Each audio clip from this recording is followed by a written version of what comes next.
We are live, Tiga. We are live. We are live, man. Episode 39. Oh, you know what's crazy? 39. So we got 40 and then we got yours. You know, So, I'm right around the corner, move, man. I'm trying hey, to welcome back, man. Welcome back. What's good? Welcome talking it back. out. This back thing ain't no joke, son. I talking this thing out, move. When I tell you Uh, this back thing here ain't no joke, brother. Don't ever get no back pain. And man, the grace of God, I just said, man, I just got continue doing what I'm doing. I feel like I'm normal because man, this thing got hot. Really, really. But hey, man. It's true, I man. You was got just take it easy, man.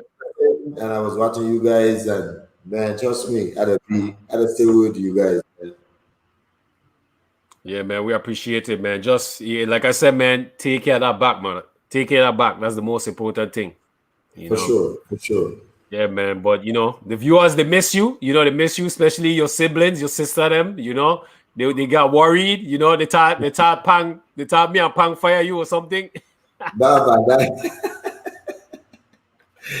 that ain't happy, man. I so happy that you guys hold me down because man, from the last time you came synchro and we was talking, Yeah, yeah, dude, I hurt my back. It was the weirdest situation.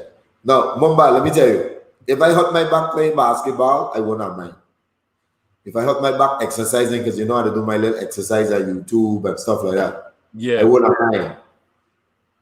But Mumba, I literally hurt my back bending down, picking up something.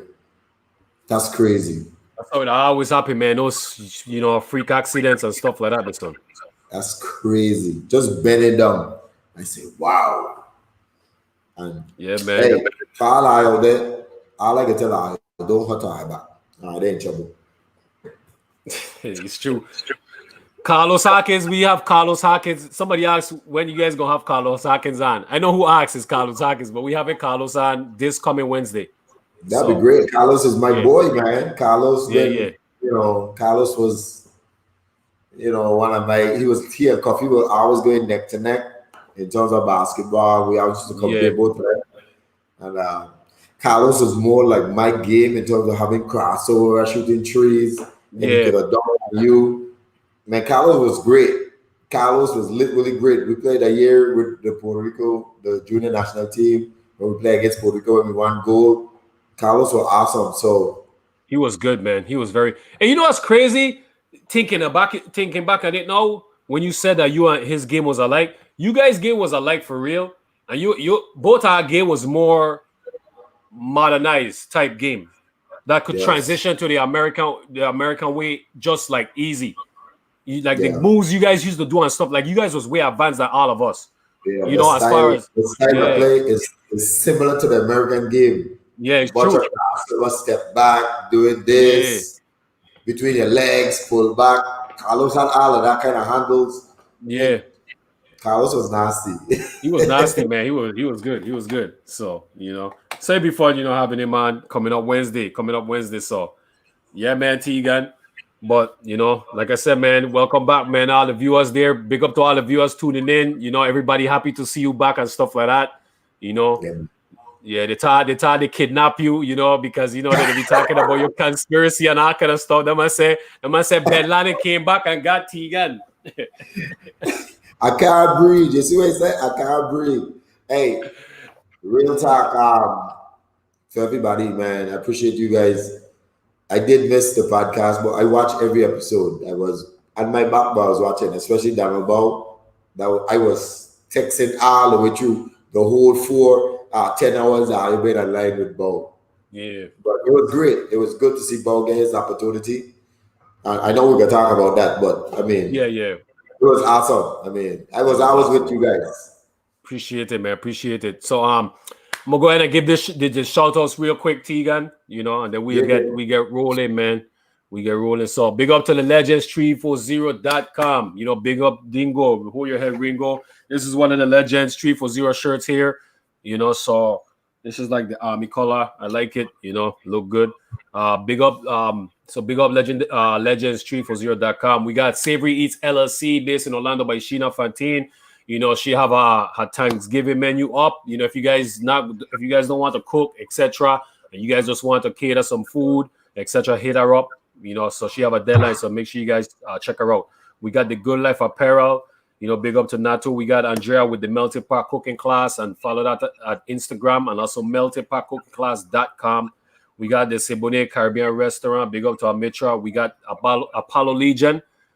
Big up to Apollo Legion. We got follow on Instagram at Island Destiny 340. Serenity Braids by Nikki. We got Rico Canario. His website is www.lulu.com/spotlight/R Canario.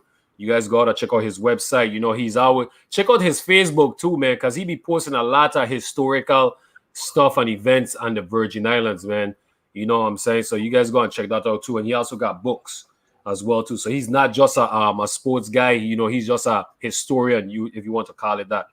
We got Right Way Service Station located in Princess next to Avis. So I was going to support if you're in that area at St. Croix. Big up to Paris.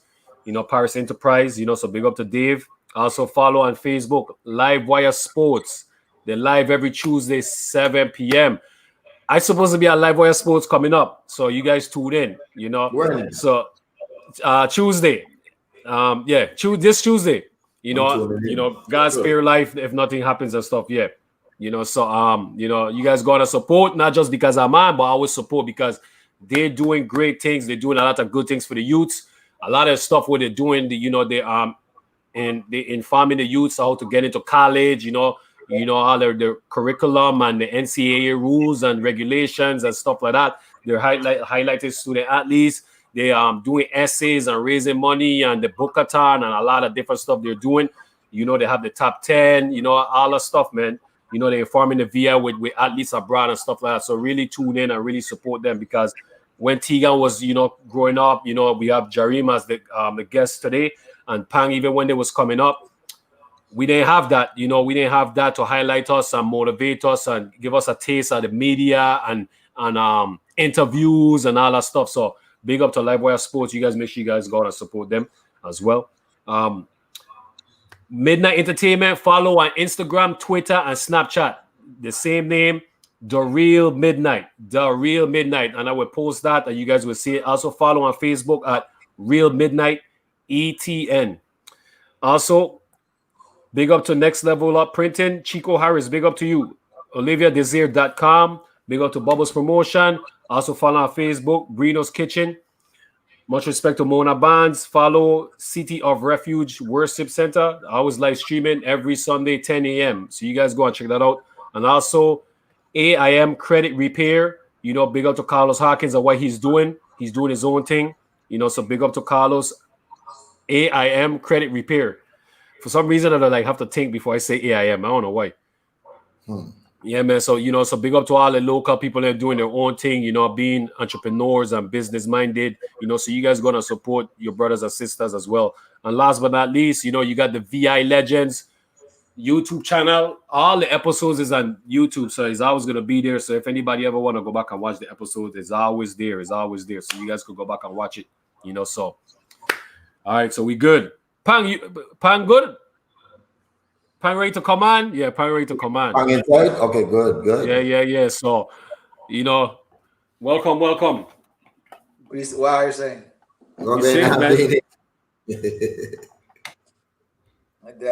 Man, we got to do something with our wardrobe, brother, because Pang be coming on sharp. Yeah, we got really big. Another man like you guys a bit like Jess. Hey, all my shot them will be coming from Walmart. It matter where it come from, it's how it look at the person, and you balling, you sharp.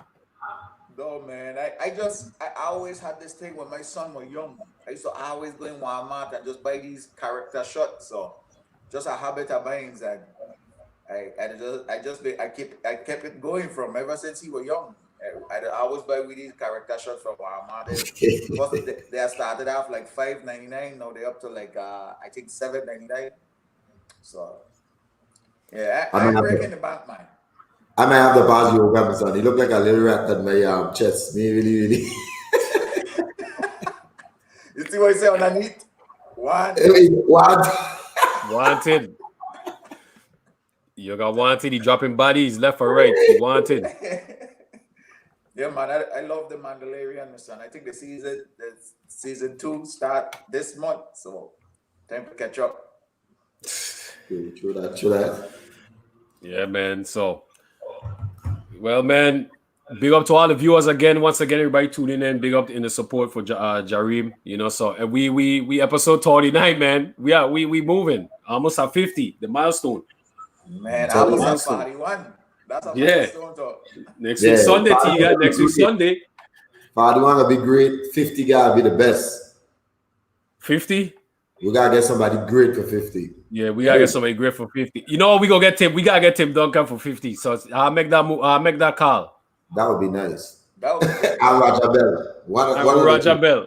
I'll play with it. I know them, so hit them and up. Tell them to make a. Tegan is the contact. Tiga, make them happen. No more, I never had Timmy number. That's Rashidi, but Raja, Raja changed his number 24/7. You close to Rashidi. You know what? Bo will have Raja number. Okay. Hit Bow up. I could probably hit Rashidi and see what Rashidi's saying, but We got Bo, 50. We gotta get them on. Bo and get Raja. Raja definitely will do it. I'm not too sure about Tim. We can only try, but Raja for sure will do this. So what be you get your shot, Tegan? I can't breathe. I can't breathe. I got you. This one is from Apollo Legion. Yeah. Nice. I like that, man. Pretty nice. You sending a message down there. Well, I like to support the local. Me and K, what message they got? As long as it's a local shop, I buy it. I just like to support the local man. Oh my gosh. You got care about the message, yes. Yeah, you got care, man. But I won't buy to support, not really, because I want to send a message. I just wanted to let you know I got here no matter what, because I appreciate them, man, for really taking the opportunity to become entrepreneurs. I always see people wearing posting pictures with all the local t-shirt them. So I just hope I could find someone the next time I touch them. Them are big right now. Right now we have a lot of local vendors. Them are really big and they do well. And kudos to St. Croix and St. Thomas. We supporting them, man, in terms of them, man, we really supporting them guys. So that's really good to see. And it's about time. Yeah. That's good, man. That's good for real. Pancho does still sell shot?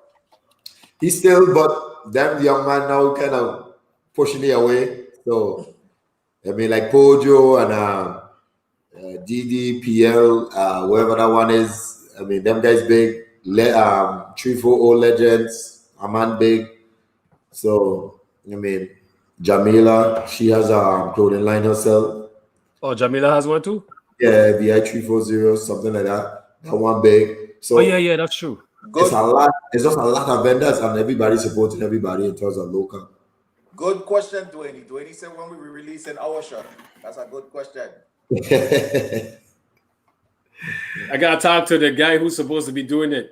Pang live right next to you. I had a barely serious this Dingo always out of town, son.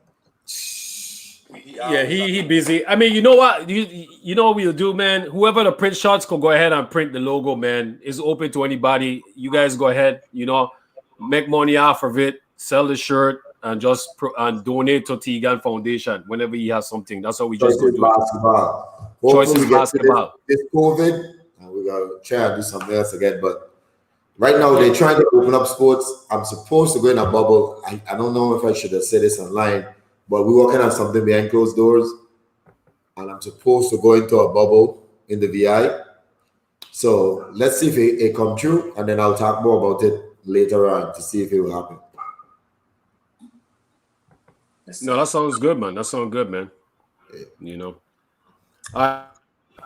So let's get into the previous episode. Yeah, last episode. Last episode was a good one. Kalex seemed like he definitely got his head on his shoulders right. He seems like a driven person, and he set the goals and he go out and get them. He had an interesting journey. It was good to learn that he played with Mumba. You know what I'm saying? and he didn't have a long-lasting career in the NBL, but still, just the people that he touched in the time that he did was there, and in the minor league, it give you a wave to get linked to where he had no, and it seems like he doing big things for his team, and it seems like he keep little different ventures on the side, and just it was a real good interview. I never met Kalex before. I never heard of him before, until Mumba started to talk about it, and it was just real interesting to hear his story, and he just seemed very genuine telling his story to it. Like everything was good. Yeah, man. His story was good. Real quick, Dwayne, just link me, Dwayne. I see you. Just link we. His And story as for was me, good. Oh, go ahead, Tian. I did watch a good amount, and like you say, I was very surprised because I don't know him as well either. But when he said he and Mumba was in the same system and to where he is now, and the fact that he was so humble that he's at the level that he is, and I had such a great vibe in terms of communication. I really had a lot of respect for him because that's how he is growing up in the VI. No matter the level we get to, we never really made where we are define who we be. We was always human. We was always humble. I could be a ball player. Pan could work someplace else. It doesn't make me think I'm better than you because I played professional and you did it. We always had that level-minded thing. Right. And this man was actually in a very, very high position. He could have really Right. acted like top up, but that just showed who he was. So respect to him, man, and big up. I really love the episode. I'm gonna piggyback one more in terms of Donald Bow because I wasn't on, and Yeah, go ahead. you guys did an extraordinary job with Bow.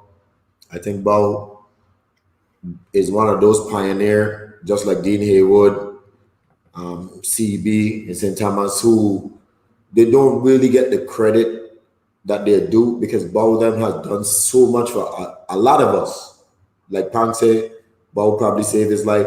Bow saved me as well. I mean, I was at Complex, and like Bow was saying, when I went and I had my little bad incident going off or whatever, Bow was one of the one who reached out to me, and literally me and Bow used to play one-on-one every day in Complex, in Central. He didn't have to do that because I was going to Complex and he was going to Central. But it shows he didn't really care about the school rivalry, Complex versus Central. He only cared about the person. And when you have a Yeah. heart like that, man, it goes a long way because he shows that you are more important than a win, than a school. Now, even when we play, he wanted to win, but it was more important for him that I became a better player. So, man, much love to Daryl Bow, man, because I even call him Uncle Bow. Bow is like an uncle to me. I lean Right. to him. I get his advice. I pick his brain. He has a lot of knowledge. So I really, really enjoyed that episode. It's good Same stuff, here. man. Tigan, good stuff, man. For me, with KLX, man, I know KLX for a while now. We play together. I get to see him, up close or up front. And like I told him, man, he's the constant professional, man. He's like a player you would want to manage your team. You would build your team around. He's very strict as a person because he respects the game. He has goals and he's going to do whatever it takes to achieve his goals. He's by the book. He's going to put in extra work. He's a good teammate. He'll do he take extra ground balls, extra batting practice. The same thing if he was a basketball player. He'll come in the gym. He'll do weights in the morning. If somebody want extra shots after a bad game, he'll stay after the bad game and shag the bar for you if you want to get 500 shots up. That's the type of person he is, man. He was built to be a coach. I know he said he don't want to be a manager. He wants to be a hitting coach, but he was built to be a manager to control a whole organization and a whole team. So, big up to KLX, man. It was fun playing with him, get to see how he is, as a teammate and stuff. And I see why he made it to where he is today. So big up to KLX. We on to episode 49. We got Jareem Dowling, you know, the assistant coach right now for Texas University. So this is gonna be an interesting episode. I was just talking to Jareem before the live, and we was talking. I remember I was telling him I saw a newspaper clipping that I have, and I gotta look for it, of him in the newspaper when we were playing in Winfield James League in Arthur Richards, which all of us was playing in at the same time. All three of us right now, and we were playing in it at the same time. So it's kind of crazy to see like how you fast forward time and see where we are today and stuff like that. But it just shows how far we go back competing against each other and stuff like that. Through sports. So sports have created this bond among all of us. So I mean, I went on and I did my thing. I lost touch with Jareem. I didn't really know what was next after that. Then I start seeing that he's the coach, etc. and stuff like that. So it's going to be very interesting to hear his story. I seen he's coached a lot of different schools and stuff. So coaching is crazy, because you travel a lot. You got to move with your family to different states and stuff like that. It's a lot of sacrificing and stuff like that. So I just can't wait to hear his story, and the adventure and experiences that he has, experienced. For me, I met. I didn't even know Jareem played in that winter Winfield James league in Arthur. I didn't even know Team Gun played in that league. Yeah. So I met Jareem when I was in college. A few of us from no, actually I was out of college. A few of us from the VI went to see him play against FAMU when he was at Mississippi. I think he was at some college in Mississippi, and he played his last game at FAMU, or one of his last game at FAMU. So we drive down, and me, Flight, and Flight girl at the time, my girl at the time, and we went to watch him play. That's my first meeting with Jareem, and then I didn't meet him again until the national team. So he was never like. He was always like a player coach by the time he started coming around for the national team. And you could correct me if I'm wrong, too. No, you're right. He was always like a player coach. So I think coaching is just in his blood. You could tell that's what he loved doing. He been to Jacksonville since he got his job with North Texas, recruiting in Jacksonville. One of his homeboys is a recruit for JU. So he spent some time here for a little bit, and he travels in Florida because he do a lot of recruiting for his team. And just proud to see what the things that he's doing. He's a very proud basketball savant. He studies the game. He loves the game, and he breathe basketball. Like I follow him on Snapchat, Facebook, and Instagram, and he'd post his team all day long. Practice, different things he post. So, he's a fun dude. He got good spirit, and it's gonna be good. Very got story to tell. Well, for me, obviously, I know Jareem extremely well, say the least. So I won't dominate this podcast because I know him very, very well. I mean, I was actually his assistant with the junior national team where we won Silver Medal versus Puerto Rico in the finals. Extremely humble guy, very disciplined, works very hard, very feisty and competitive. I remember when he first came with the national team and he saw the talent we had playing when we went to Mexico and we defeated Al Harford and those guys, how surprised he was that we really kick all his NBA dude ass. He was shocked, and he was like a kid in the candy store. We're like, Jerry, this is what we do. The VI just say, we don't do this all the time, but you get to see, use an eyewitness, you know what I'm saying? But I mean, Jerry is a very fun person. I just love his work ethic. He works hard. Definitely, if you play for him, you better have some thick skin because Jerry will go down your throat. And that's one of the questions I want to ask you, how you get that kind of mentality, But man, just a genuine VI guy. He pushed VI 100%. He don't need to come home and give his time to come home to work for literally nothing. He could have pretty much stayed in the States now because now he's making the trend in terms of being one of the hierarchy and coaches in NCAA. But he still make time to come home. And that's one of the things I truly, truly respect about him because it's not about us in terms of our personal accolades. It's about coming back and making it better for future Virgin Islanders to be better as well. And he has that spirit. And I generally can say this. I know he probably ain't thinking about it. I actually dream of seeing Jareem coaching in the NBA, whether assistant or anything like that. I just feel he's gonna make that step because he's a hell of a recruiter. Okay, he, like you say, he always trending on Facebook. I'm tired of seeing he posting every damn thing he do. But that's what the young people I'm like, and he's in touch with every generation. So this story is going to be awesome because I really want to hear him from day one and where he's trying to take his career, because I see Jareem as an NBA coach, and I don't believe he can do it. I know he can do it. So without any further ado, Jareem Dowling, make yourself onto the Elite Podcast. It's all about you tonight. Episode 39, son. Fellas, what's up? Nice. What going on? Good, man. Cooling, man. Hey, big up to Dwayne Crowser for the nice shot, man. This is a nice shot.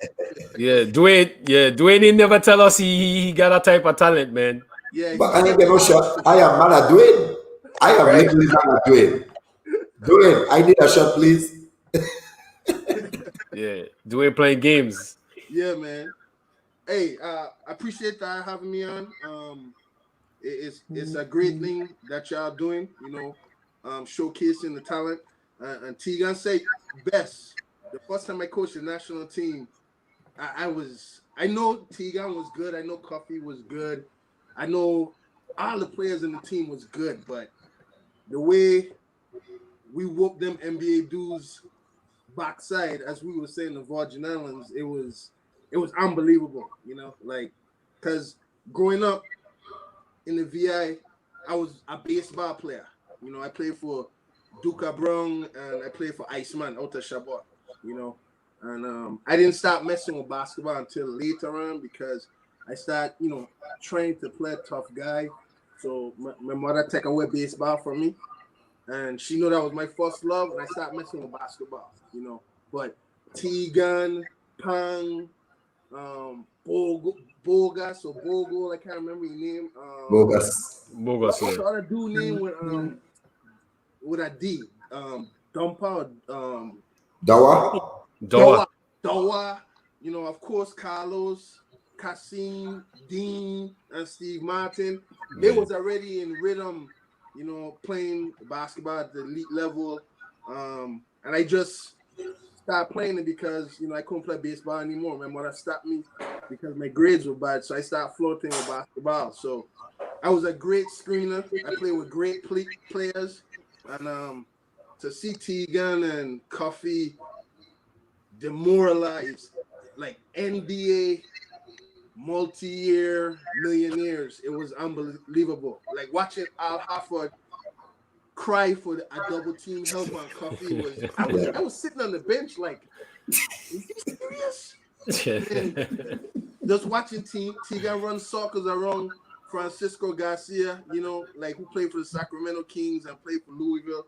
Like, it was just, I was shocked, man. And I was always a Virgin Islands due to the heart, but after seeing that, I was like we legit, we special, and it was a humbling experience. And that's why every job that I take on in my career, the first question I ask them before I accept a job, are you going to allow me to coach the Virgin Islands team? If you ain't allow me to coach it, I can't do it. That's awesome. So, man, that's great. Yeah, that's nice, awesome. Man. Yeah. That's nice. So Jay, it's all about you tonight. Let me know how it all started. You touched baseball. I didn't even know that. That's a nugget for me. Yeah. A little bit of your early baseball career and how you done transition to basketball so far. But give me a little nugget that I don't know, because I pretty much know a lot about you. So I would like to know about the baseball. Well, baseball, I grew up playing baseball, playing for Duca Brown, riding around the Brown truck. I can remember it like it's yesterday.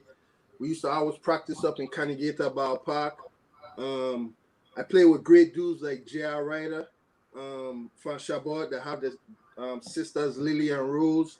I played with Skeets out of Red Brick. He was a big-time player. Dwayne Crowser, Boopsy, rest his soul from Princess. Kasim, you know, Rara, just to name a few dudes I play with, you know, Momba and Makil Rajas was the elite players. You know, they was like a little bit above me, but play baseball, was good at it. Worked out a lot of times because of my stepfather with the legendary Genix that just passed away. Rest his soul. Baseball was just my first love, man. It was something that I did 24/7. Atlanta Braves is my team. Even though I ain't been following them like I used to, you know, when I was younger, I used to ask my mother to stay up until at least 9:30. That way I know I at least make it to the seventh inning, you know. But baseball was my first love. That's why I played. I traveled, made the All-Star team, went St. Thomas, went Puerto Rico, went Long Island, and then, you know, puberty hit, and I tried to play. Not a bad man, but just, you know, was trying to figure out where I was going, you know. I feel you. My But mother you was can't have a bad man in your name, like Mumba, Skeets. But hey, shout out to my mother. She wasn't having it, you know, so I had to straighten up real quick. And you know, my stepfather and his friends used to play out the basketball in the background, and that's why I just started messing with basketball and cross over to basketball, you know. And Marvin Johnson, who moved to the Virgin Islands and was coaching the Elena Christian School, was my first real basketball coach. Carlos was on that team, Dean, those guys was on the team, and he was just really, really strict. So that was my first injection with the sport of basketball. It was just another level of toughness and coaching that went along with it that, you know, I liked. And my mother didn't think that I was going to fall in love with it. I didn't think I was going to fall in love with it because eventually I was going to go back to baseball. And then, long story short, I was able to move to the States with Carlos because Carlos was dominating the game of basketball from a young age. And then he went to the States. And I don't know if Mumba said it or Tegan said it when I was talking before, but Tegan and Carlos both had that game that was able to have instant success in America, Mexico, St. Croix. It just translated. And I think as Mumba said it, that was a great example of Carlos and Tegan's game. Their game wasn't just like an island game. Yeah. It was a worldwide game. And, yeah. you know, went to the States and pretty much piggyback off the success that Carlos had made for himself. And people just anticipated me being a good player because I came from the same island as Carlos. I know Carlos. And he was so good that, you know, if you were around him, you were just labeled good because you were with Carlos, you know. So, you know, respectfully to Carlos, he was like that. And, you know, if I was coaching during Carlos and Tegan and Coffee era, like, I'm pretty sure I had them dudes in the NBA with the connections that I have now, you know, and the games that they have. So, went to Delaware, lived in Delaware, went to Howard High School in Delaware, where I played AU basketball. And I remember my first trip, and it was against Atlanta Celtics. They had like Darius Miles and Dwight Howard and them dudes playing at a young age in the team. And we got demoralized. I mean, Carlos held his own. I was mismatched. Like, I had no business being there. And I remember my AU coach telling me on the 16-hour bus ride back to Delaware, you should stick to baseball. What? Wow. Hey, but hey, people don't ever tell those sides of the story. And that coach helped mold me into who I am today. And I love him to this day. I don't have grudges, you know. I just remember riding back and everybody on the bus sleep and I up in the front. And he was like, hey, Jareem, man, like, after seeing you playing this weekend, you know, you should stick to baseball. And it became motivation for me.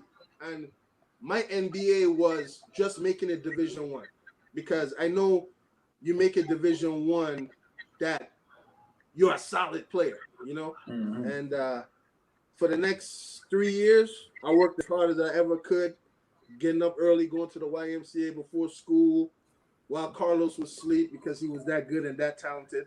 He didn't have to work on his game, and I just work my way into a starting lineup at my high school, and then made the All-Star team in the state of Delaware.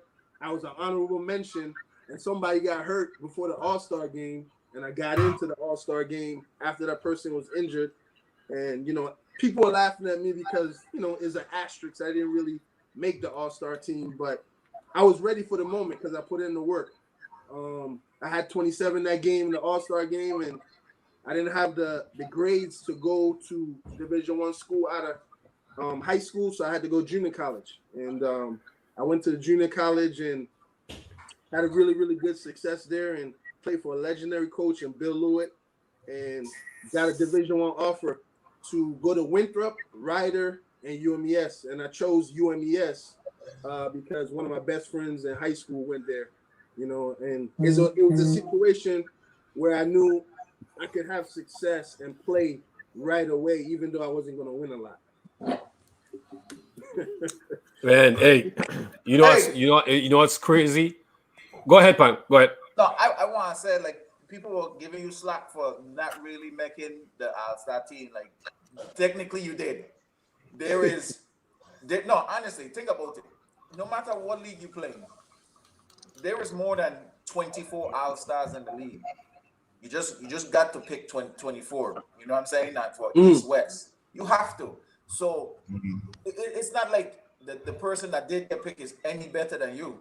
And then even it says a lot about they coming to you as the first person after somebody went down. So you was right there with the rest of them. Trust that. Don't anybody that listening that came on as a reserve on an All-Star team, don't let nobody talk you down. You is an official All-Star with no asterisk. Because I agree. I totally agree. They could have went any place else, but they came to you. You know what I'm saying? Yeah. Make you an official All-Star boss. Appreciate it. Yeah, man. Adversity, man. If you jump in, I got a question after you. Go ahead.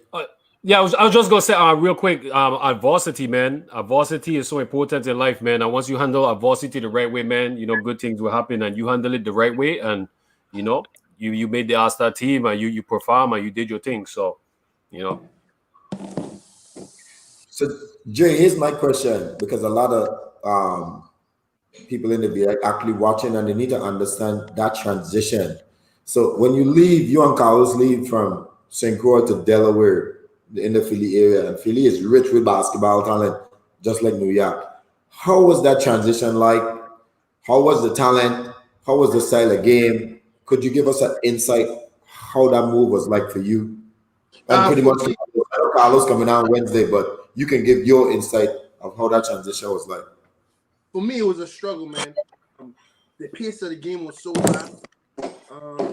It seemed like everybody was just that much more athletic than I was. The knowledge and the style of play from, when I was growing up in the VI, again, I was a late bloomer playing basketball, so don't hold it against me.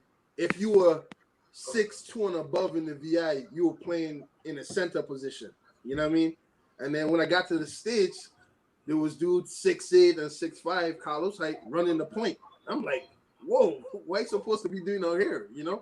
And it just showed that I was far behind. Me personally, I was far behind.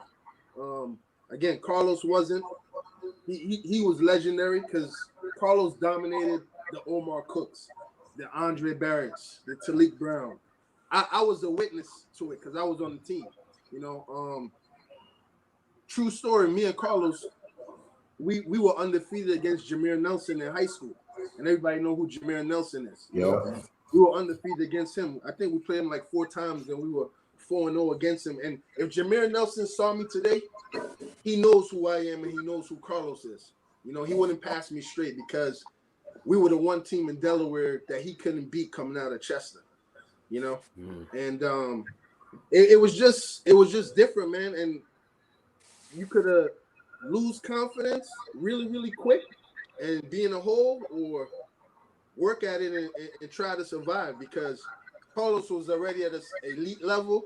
And when people saw Carlos, they associated him with me. So I just work hard to be decent, and end up making a little name for myself, being respectable to where I'm not just the J.R. Smith of the team.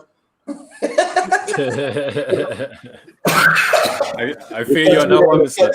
I feel you on that. I feel you on that. I like that one. Yeah. You want to knock But it.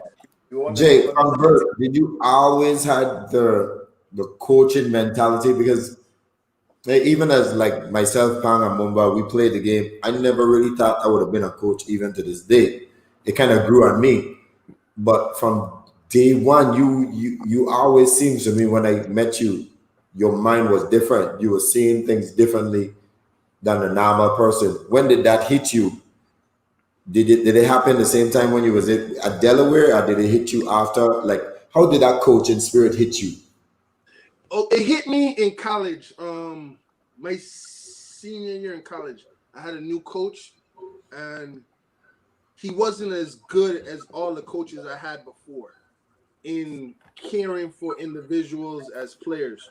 From Duca Brown to Iceman to I don't know if I know Joker from Princess. He used to have the purple team, color purple. That was the first coach I played for in St. Croix in basketball. We used to call him Joker from Princess Project. And I had a great coach in high school. I had an even greater coach in junior college. And I saw what they did for young men like myself and just keeping us disciplined. And when I ran into that coach my senior year, I was failing the class. And he said to me, don't worry about it. I just want you to stay eligible. You know what I mean? And I was in my senior year. I didn't like the vibe that it gave me. So at that point, with probably 10 games left in my senior year, I decided I wanted to be a coach, because I said, if I could get into coaching, I could take out people like himself who really don't care about the players. Because coaching it's a hard job, a hard profession to be in. There's only like 1,000 of us at the Division I level. So if you're in, you better stay in, and if you're out, it's hard to get back in. It's kind of like double dutch. Like once that rope stops, you know how you got to get it going again. You know what I mean? Yeah. And, he just made me want to get into coaching to make sure that people got the message from coaching and was getting treated the right way. And I got into coaching. I cut my dreads off right after I graduated, and got right into coaching. Man, I knew I wanted to do it, and I knew the reason I wanted to do it. And it was never for money. It was just using the game to speak to kids, you know what I mean, in different environments. I wanted to take it back a little bit to when you went to Delaware. Even when Mountain was on, Mountain shared his story when he get recruited. He went to Fort Lauderdale, but he was lucky enough to stay. Okay. He was lucky enough to stay with somebody from the VI that live in Fort Lauderdale. Like, how when you transition to Delaware, did they have to pull you up in with a family as like transfer students? Yeah, we actually stay with the Honorable Judge Rosalind Tolson, who's still in my life to this day. And her sons, who are successful business people in their own right. One of her sons is the #1 orthopedic doctor in Dallas, in Texas, and one of the top 10 in all the U.S. And then her other son he's now into the agency side of basketball. And she has a daughter that runs a hospital. They took us in, man. It was me, Carlos, and we had a dude named Rodolphe Stevens from St. Thomas. He was living there too, but she had kids from all over. She personally wanted to have 10 biological kids, but stopped at 4, and then started adopting kids and taking in kids from different areas that wanted a better life. And she loved sports because all her kids played sports. Wow. So we stayed with her in her house, and over the course of 25 years, she's had over 50 dudes live with her. Wow. She's tried to help some made it, some didn't, and a lot of people always think when you fail, it's your job to blame it on somebody else. Nah, it's your job, because if the person gives you the opportunity to be successful, you gotta take advantage of it. And even after I was done, she was still kind enough to come back and take some other recommendation that I had for her from St. Croix, St. Thomas, and Tortola. And she took them in, and I would say at least 75% of those kids that she took in are successful now, college graduates, et cetera, and that's it. It was an unbelievable feeling. She took care of us. She loved us. She was hard on us because she would come home and still have that judge mentality when she walk in the house. You know what I mean? So, outside of that, it was great living with her and her still being in my life up to this day. That's good. Was it a difficult transition to move from the Virgin Islands to to the States? As far as the environment, it's snow in Delaware and all that stuff. And the food is different. So what was it tough? Did you get homesick a lot, or was it? I did. That's a good question. I did. I got homesick a lot, but my mom looked out for me. In those early years, she would send care packages of butter bread, from Thomas Bakery, like once a month.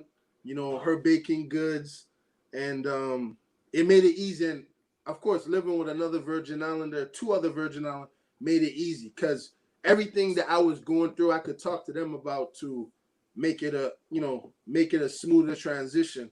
Who was the third? Rudolphi Stevens. He was from St. Thomas. Oh, okay. Yeah, and he was older than us by 4 or 5 years. He was in college by the time we got there. Oh, okay. Yeah, but he still live in the state. Yeah, he still live in the States. I actually talked to him probably a week ago. He live in Maryland. Married now and all that stuff. But Carlos was such a household name that it made my life easier, because he was a household name. Like his name ring bells, you know what I mean? So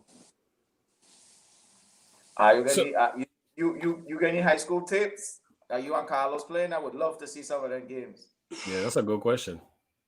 I don't know. He probably haven't. Knowing Carlos, he probably keeps highlights of all the stuff because he was the man, you know what I mean? So I'm pretty sure I could grab some things, sometime, but I've always just moved on from what I've done and never stayed like reminiscing on it. I was like, what's next? What's next? You know what I mean? That was my motivation. What's next? Yeah. I just wanted to be something, and do something. And then what she did for me, I wanted to use the game of basketball and do it for others from the Virgin Islands or any other area that I might be in. That's good. One thing I could say is definitely a good connect and getting people involved and putting them in position where they could be successful. So we appreciate you for that. So let me cut y'all off a little bit because everybody see the success, okay? And I know y'all know because y'all play high level basketball, playing professional, etc., and just being elite. I've had a lot of struggles, man, throughout this whole journey. You know what I mean? And 4 years ago, I had my biggest struggle. Where I went through a depression.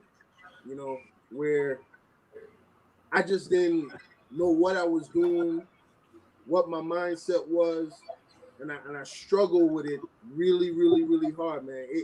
To a point to where it put me in the hospital for over 3 weeks. Wow. And I think it's important to share my story with y'all because it could probably help one person. And if I help one person, it's good because I don't want everybody to just think, oh, life is great, and he living great and all that type of stuff. Like I told Mumba, the clips that people see on social media, like Tegan said, I post a lot. Those are the good 15 minutes out of the day. The rest of the day is a struggle. The rest of the day is a fight. And I think as Black men or men, period, we walk around thinking that we're invincible and we're not, And when I went through that depression, it really, really humbled me, even though I didn't have an ego, like thinking I was better than anybody, but it just humbled me that if your mindset ain't right, like it can all be gone just like that, you know? And I went through the depression. Now I have a therapist that I talk to once a month, you know, that's not my family member, that's not a coaching friend, just to better myself because we all need help, man. You know what I mean? We all need help. And I You can't dropping knowledge, son. I did not know this. I can't be coaching other people's kids and they trusting me with their young men if I'm not being real with them that I struggle to myself. You know what I mean? And It's true. because of that, because of what I went through, it's helped me become a better coach. It helped me coach players differently. Like Tegan said, I am a rah-rah guy. But now going through what I went through, I realized you can't rah-rah everybody. Some people you can do it one-on-one. Some people, because they're tougher than others, you can do it in front of an audience. That's true. But it just made me a better coach and a better human being. It's made me a better father, brother, son, husband now. And I just want people to know I Can struggle. I ask you a quick question? Absolutely. Because I follow your whole career. You think I didn't, but I did. Just for timeline's sake, was that the same time you was at Tennessee? No, that wasn't the same time at Tennessee. It happened when I first got here to North Texas. And Oh, really? I'll backtrack a little bit. Jerry, Yeah. before you backtrack, I want to post this that your mom sent, so I just wanted to highlight that your mom post real quick and then you could, continue. So get a little highlight to moms. Appreciate that, man. Love you. Yeah. Yeah. Yeah. Good evening, Miss Samuel. Good evening. Good evening. Good evening. Good evening. Yeah. So to speak on it, like to backtrack a little bit, my little brother passed away in 2008. He committed suicide. It was kind of on my watch. He was living with me in Slippery Rock, Pennsylvania. I was a Division II coach at the time, and it's probably 4 or 5 days after my mom, my sister Loretta King, her dad, and my sister's newborn baby had just left. They came and spent like 2 weeks with us, and I was taking a player to the hospital. I got a call from my landlord, said he found my brother dead, in our house because I left early that morning. So me being tough guy, I went 8 years of working nonstop, staying busy. Even the same day that my brother passed, I went to practice that day to stay busy. When I came home for the funeral with my mom, I tried to leave the same day to go back to work, but my mom begged me not to leave, so I stayed one more day after the funeral. And I just kept working, and everybody else in my family was getting therapy, and I refused to do it, And then when I got here to North Texas is when it hit me. And it hit me because the colors of North Texas was the same colors of the job that I had when I lost my brother, So it triggered me. And when I got here, I just went into a depression state where I was thinking about brother all the time, 24/7. And man, it was a tough and trying time, man. But I had great friends. I had great parents, great sibling. My sister prayed for me. She watched over me. And I just want people to know that I struggle too. You know what I mean? I don't want people to just see me here and think like, oh, everything's going fine in my life. Because it's not, And I tell my players this all the time. I did a number, 174 years, okay? 174 years of jail time has been spent between my dad and my uncles on my mom and my dad's side. So I took that personally to not be one of them. They were my example of why not to go that route. You know what I mean? 174 years between both sides of my family. Wow. You know what I mean? Like, it's a lot. So I use what people will call a negative situation and turn it into a positive. And when I tell my players this, because they always use the mishaps or the unfortunates of their family upbringing as a reason why to not be successful. And I use it to be successful. And my family and my dad, especially, they call me a society boy because they know I'm walking on the sidewalk. I ain't walking in the streets. They've did enough street stuff for me, you know? And that's my message to the VI youths and to other people that look like me and talk like me, you know? Powerful, man. Let me ask you. I want to go a little deep. Go ahead, man. I post that on my page. I walk in on the sidewalk and not the streets. That's a good quote. Let me ask you, Jareem, because like I say, I follow a lot of your history and a lot of people don't know some of your struggles. I'm so happy you're bringing up some of the struggles. And I remember that me and you spoke a lot, and you spoke about your time in Tennessee. I don't know if you want to talk much about that because I know you're still a coach now, and you know. No, I want to. I know what I could talk about and not talk about. I'm glad you. But I felt they were throwing you under the bus at Tennessee. Would you like to talk about that so people have understanding? Let's go ahead, and then I want to take it back real quick. Okay. I helped my head coach get the Tennessee job, and when I got to Tennessee, I got demoted. I was no longer going to be a coach. I was going to be like basically a secretary in the office, pushing papers and being a liaison between. I know you would say it was bullshit, but you know, so it helped shape me. You know, it helped shape me. It didn't crumble me. You know, I called two of my mentors, Bill Lewis and Jerome Tang, who's the associate head coach at Baylor, who also has Virgin Islands blood as well as Trinidad blood.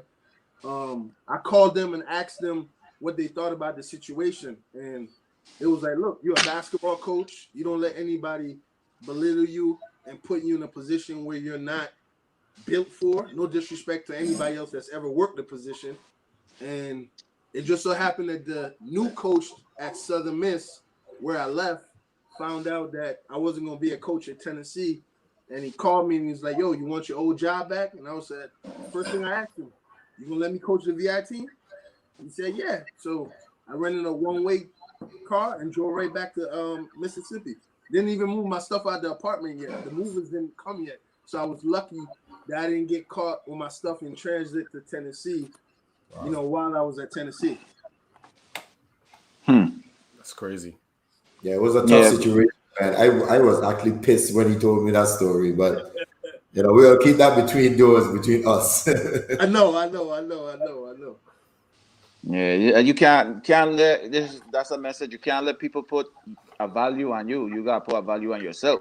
You know what I mean? So I'm glad your team was able to hear about it and get your old team was able to get you your old job back because it's funny when people will try you like that. You go into a situation thinking you're going to be in one situation and just in a day you find out that that's not what's going to happen, and that could be demoralizing. So it could be, man. It could be, but again, I had strong mentors in my corner, and I didn't look at it as like a letdown. You know what I mean? I looked at it as an opportunity to, you know, figure some things out and understand that it's a business and not really take it personal. You know what I mean? I was upset, you know, but I still was going to make the best out of it because sometimes in this profession, because it's such a crazy profession, that when coaches change jobs,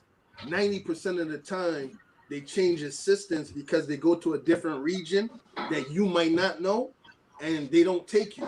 But that wasn't the situation then. You know, he wanted to do that, you know, because he could. So it was a great learning lesson, man, and he's helped me become a better coach because of the stuff I've learned from. And for him as well, because he felt straight on his face. He didn't even last. So you couldn't let us stand there, Tegan. You had to sit out there. I had to say, he fell on his face. He didn't even last a year. Yeah. Yep. Where he did now? That's the coach at Auburn. No, he's a junior college coach now. He just okay. became a junior college head coach. Okay. So Jerry, I know you mentioned when Tegan asked the question, you got your coaching itch when you was in college, but Dwayne asked the question, how was playing at UMES and how was that like, just going to college there? Did you enjoy yourself? Any type of, struggles, any adversity, leading up to your, having that itch that you wanted to be a coach? No, it was fun, man. The black college experience is like no other. You know what I mean? It was a fashion show every day, but I stayed true to who I was, which is an island man. I was wearing wife beater or vest as we call it. I was wearing vests and flip flops during the springtime, and then sweats during the winter time. And playing basketball on the team. You're on one of the elite sports on the university, so you're always gonna have a little bit more fun and more privilege than the normal student. And I had great friends and that I'm friends with to this day. I mean, one of my teammates is one of the top 5 people in 2K. So like when 2K comes out, I get 2K a month before it's released. Wow. One of my teammates is like big time up in 2K. He helps them make the game, et cetera, et cetera. And I just met a lot of great people at UMES. It was a great experience. It taught me how to survive because most HBCU schools don't have the resources that schools have. But I appreciated my time there. I learned a lot, and I have a lot of great friends still to this day from it. Is that University of Maryland Eastern Shores? Yes. What years did you go there? I went there from 2003 to 2005. Okay. I came a couple years after what your name again? Tusang terrorized the league. Yeah. Yeah. So they thought that was gonna be the next Tusang because the Virgin Islands tied with him. You know what I mean? I'm like, no, man, not the time. You keep following greatness, Carlos at we played Maryland Eastern Shore when I was at Cookman. So you was going there when I was there. Yeah. Well, so was the game at Bethune-Cookman in that little high school gym with the little stage? You know what I'm talking about in Bethune-Cookman? Yeah. The Civic Center. No. In the with the little stage. Okay, Yeah. Cool, man. Damn, what are you playing? Huh? No, that's the basketball team. That was the basketball team. Baseball team. Me and Johnson being in the same gym there to watch Toussaint play. Yeah. Yeah, me and Johnson went and watched Toussaint play one of his last game then when he was a senior at Bethune. We had like fun. Black colleges bad. Matter of fact, Jareem, he play against Ayo. No, me play against Toussaint. Oh, okay. What you were right with your story about FAMU. Yeah, me and Malika flight and my kid's mother came and see you play. Yeah. Yep. Yeah. That was deep. Toussaint last year was 2002 to 2003. That was his last season at Cookman. It had to have been 2003. Yeah, because Matter of fact, it had to have been 2004 because Toussaint younger than me. No, it gotta be 2003 because it was before me. I was at Cookman from 2002 to 2004, and Toussaint was a year ahead of me. Mm-hmm. Gotcha. Yeah. So he was a senior then. Yeah, he was nice. But like, I mean, again, fellas, I want to just use our platform because I think it's unbelievable and unselfish, selfless of y'all to do this because our trial is legend in your own right, and for y'all to take hours like I do weekly to do this to promote others, I hope people are paying attention that it's okay to celebrate others and not yourself. Like for the trial to be doing this weekly, like I already respected y'all before this, but I like to see this because in the Virgin Islands, we too cool to give Jackie jacket. You know what I mean? And for three household names to come on here and do it weekly and give back, I think the younger generation should see that it's okay to like salute another person. You know what I mean? Salute the females, salute the males that are doing right. And I don't think there's a better trio than you three that can do this. You know, because you get the people's choice. You get Pang, who's the funniest man, and you get Mumba, who's a humble dude that can bring you two back together and calm you down. You know what I mean? Facts. Hey, Like, that's one thing with Jareem that I love. He can kiss ass, Mr. Jesus Christ. He kissing us. He telling the truth, brother. He telling the truth. yo, You know, history, Jareem, history repeats itself, man. You know, they left Complex in a mess, and I had to clean them my mess up again. And now I still have to do it again. It just never stops. Hey, I left Complex in good hands, so I don't know what you're talking about. You did. Frank, you leave it in my hands. It was in great hands. Well, we all know who messed it up then. Hey, Jareem, you plug it perfect, man. You set it up for them, so I had to take it, man. But hey, appreciate the love, Jareem, man. You know, it means a lot you saying that because people don't realize how much hours, you know, it takes and stuff like that. You know, so appreciate Facts. That. Yeah, Mumbai is definitely the genius and the glove that keep us together. I mean, the whole setup is professional. You know what I mean? So like the whole setup, the way Mumba communicated with me before, like it just are professional. You know what I mean? And I appreciate it, and I happy to be here to share a little bit of my story, the good and the bad. You know, to hopefully help somebody. You know. That's good, man. So let's get some fun stories. I got a fun story that I hear. No, wait, man. Wait, you don't know about this man yet. But I have to bring it up before I forget because I owe it. This guy, brother. Jareem took 3 of our best to Singapore. Ras, I don't remember the crew. You can tell me who all you are took. But to this day, you know Ras still complaining how you walk that man in Singapore. Tell me a little snippet about that story, Mr. Hey, I can't remember the team. I think it was Kadim, Bobo, Amadeus DeWeer, Javier Martinez, and I want to say Rashid in them. What Rashid? Rashid Swanson. I want to say he, but I can't remember. But we were trying to win, man. Them man were trying to be on vacation, you know. So we were practicing like we had a 15-man roster. You know what I mean? And we were trying to come back with something. We wasn't going to fly 32 hours to Singapore and come back empty-handed, even though we did, you know. But we were going to try our best, you know. Man, them guys, Rasta tell me stories. I don't know, be crying, tears to be coming out my eyes. You had them man walking out like 2 o'clock in the man.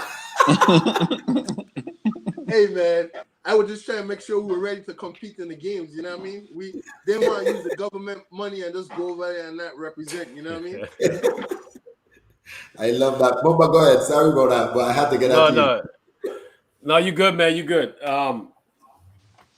So, Pan, you had anything? No. I had your back. I was trying to let you get your the viewers' question in, and I tried to get to you quiet up there. You couldn't. I've been out too long. You can't. No, so you know, you kind of just touched on your playing career at University at Maryland Eastern Shore, and you said earlier that you got your coaching itch, in college. So, how did you end up getting your first coaching, opportunity? Kind of take us through that. I called back my junior college coach, and I told him that I wanted to get into college coaching, and he had been at Cecil for 12 years at that point, Bill Lewitt, and he got me 4 or 5 options to be like a graduate assistant or an assistant where I would have free housing, meal plan, just to walk my way into the door, and I wasn't feeling it, I was on my way to go to one interview in New York for a job that he got me. And then he called me. He was like, yo, I'll hire you here, And I was shocked because it was essentially like Phil Jackson and his same staff that he's had with the Bulls, with the Lakers the whole time. And he was willing to bring me in. You know what I mean? And I was like, Coach, you know, why did you decide to hire me? And he was like, because when we had team camps with little kids, you was always detailed and was good with the kids and coaching. So I knew you had what it takes to be a coach. So then it got to the point where he said, all right, I got your contract for you. It's here, come sign it. I got 25 for you. So what young dudes do coming out of college, I'm looking online to see what I can get for 25,000 because I think I'm about to make 25,000 as a junior college coach. Man, I get there, it was 2,500. I was like, what? Wow. I'm like, how am I supposed to live? Is this a joke? So he was like, Coach, you're making half of what I make. I make 5,000. I said, but Coach, you make it look like it's luxurious. Like, you know what I mean? You make it look like it's luxurious. So I was like, all right, Coach, I'm gonna sign up. I signed the contract, but I know I couldn't survive on that. So he was able to get me a job on campus with the maintenance group. So I would work in the morning from 6 to 12, cutting grass on campus. And then I was get off at 12 and have 2 hours to recharge myself for practice at 2 o'clock. And then he went, this was what made me fall in love with coaching even more. I graduated from that junior college 2 years prior. And he went to the people on campus and he was like, y'all setting a bad example for this kid and future players to come through here. He said he graduated from Cecil Community College, and you're telling me the best that we can do for him is a maintenance job on campus. Not saying nothing is wrong with it, but y'all saying that our degree is not valued here. So within 2 months of working that job, I got a job on campus working in the registration office. Then I became an advisor, and I just started, working my way up there. And by the time I left Cecil, after 3 years, I was making $18,000, and I thought I was rich. I thought I was rich because of how humble I came in with him and how he showed me the working of the land. It made me appreciate every step that I've made since then. Yeah, Did you elect to stay on college? Because he said part of the deal you'll be boarding for free. Did you stay on campus? Nah, so that's a good question, Pan. Actually, I couldn't afford a place to live, and I thought my coach was gonna let me live with him because he had a 3-bedroom house. He was living on a golf course, no wife, no kids, and he was like, "Nah, you gotta figure it out on your own, just like I had to." So I was like, "Yo, this is really tough. Like this is tough." So crazy. One of my history teachers told me that I could live with him for free until I get on my feet. So the tough part about living with him is that I had to sleep on his couch, and he had a 1-bedroom apartment.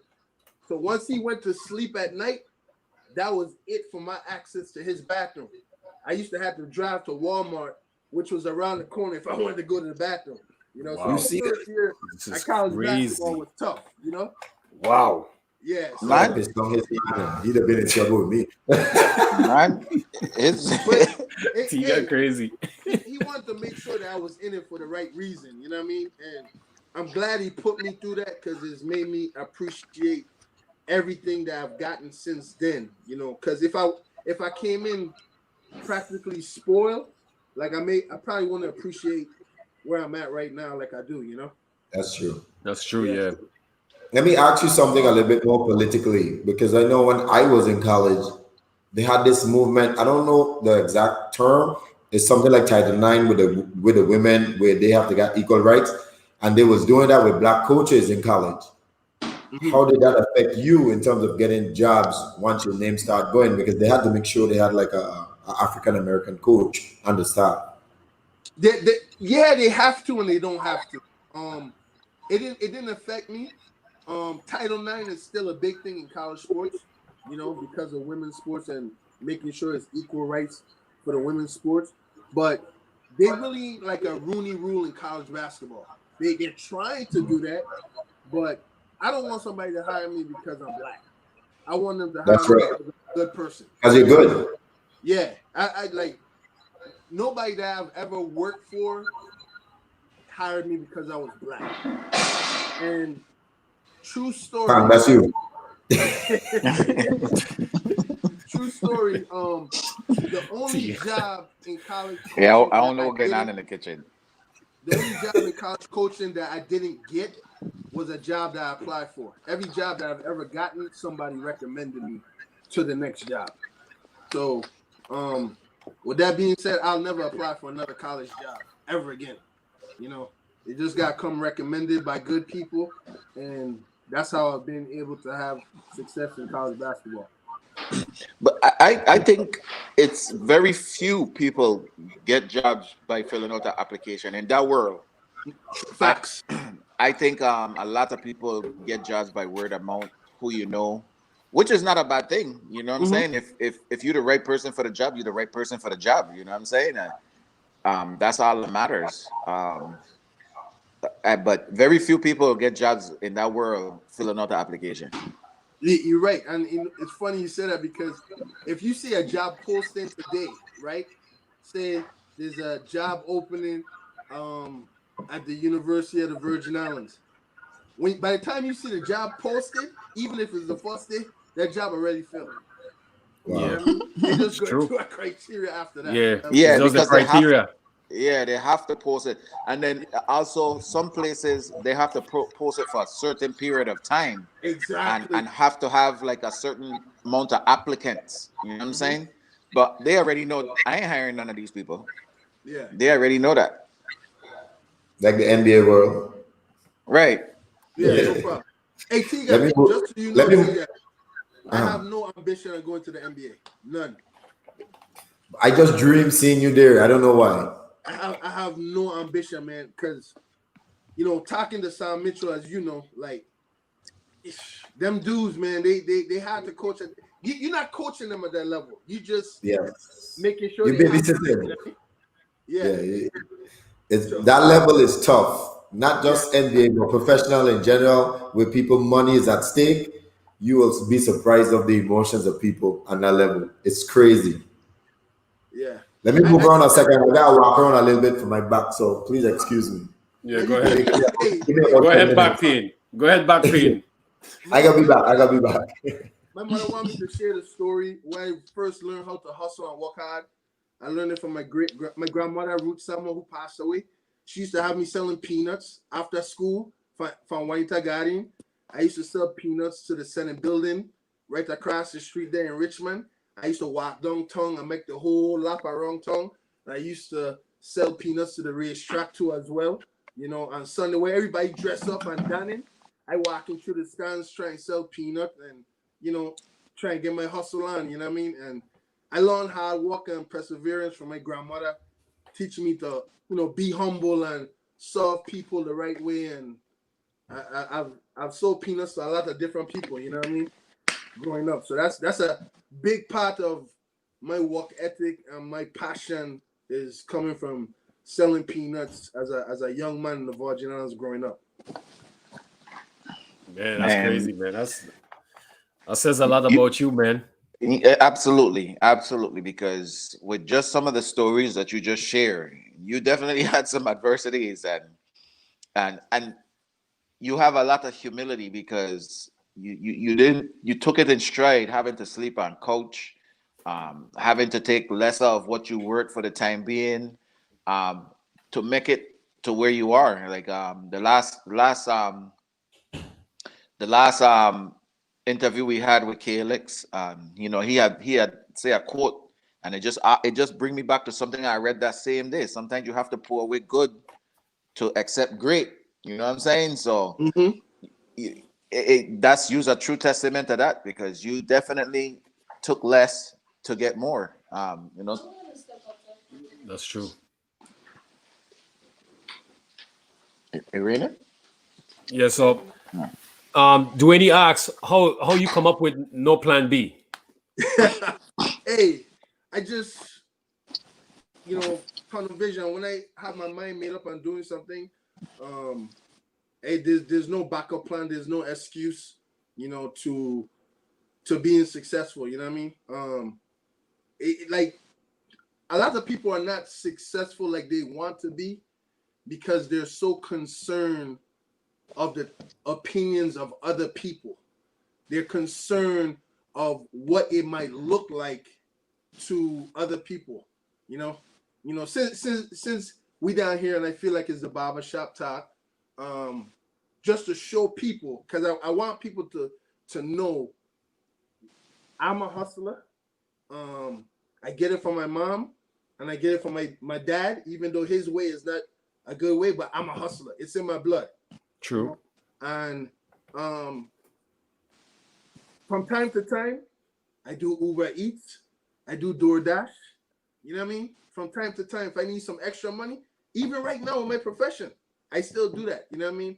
And it's cool. It's cool to make money. You know what I mean? Like, right. There's no ego drive, to it. Right. I don't drive Lyft. Yeah, like when I stopped dealing with passengers after the pandemic. Before the pandemic, I probably had over 1,500 rides in Uber.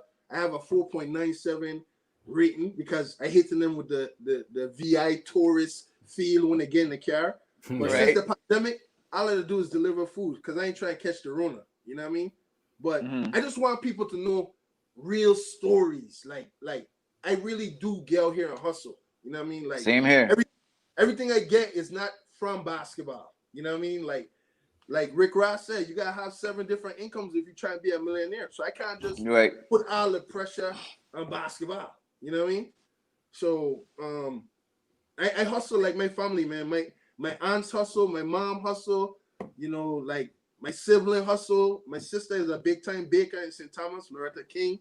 You know, but I'm able to do all these great things and have this success in my life because of God, my family, and now my beautiful wife, you know, who's from New Orleans. You know, she's been a blessing to me, you know.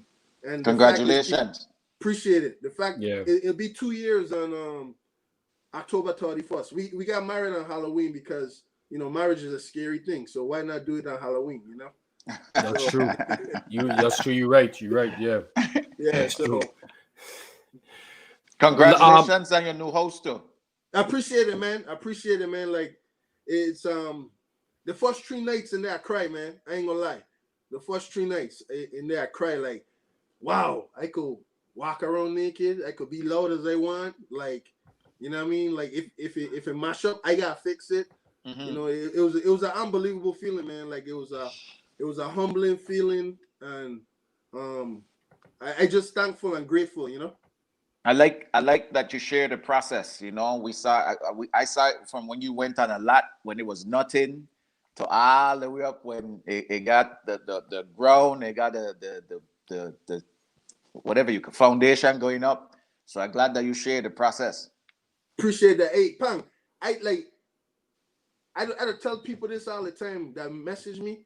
I don't do it to boast. I do it to show them that they could do it too.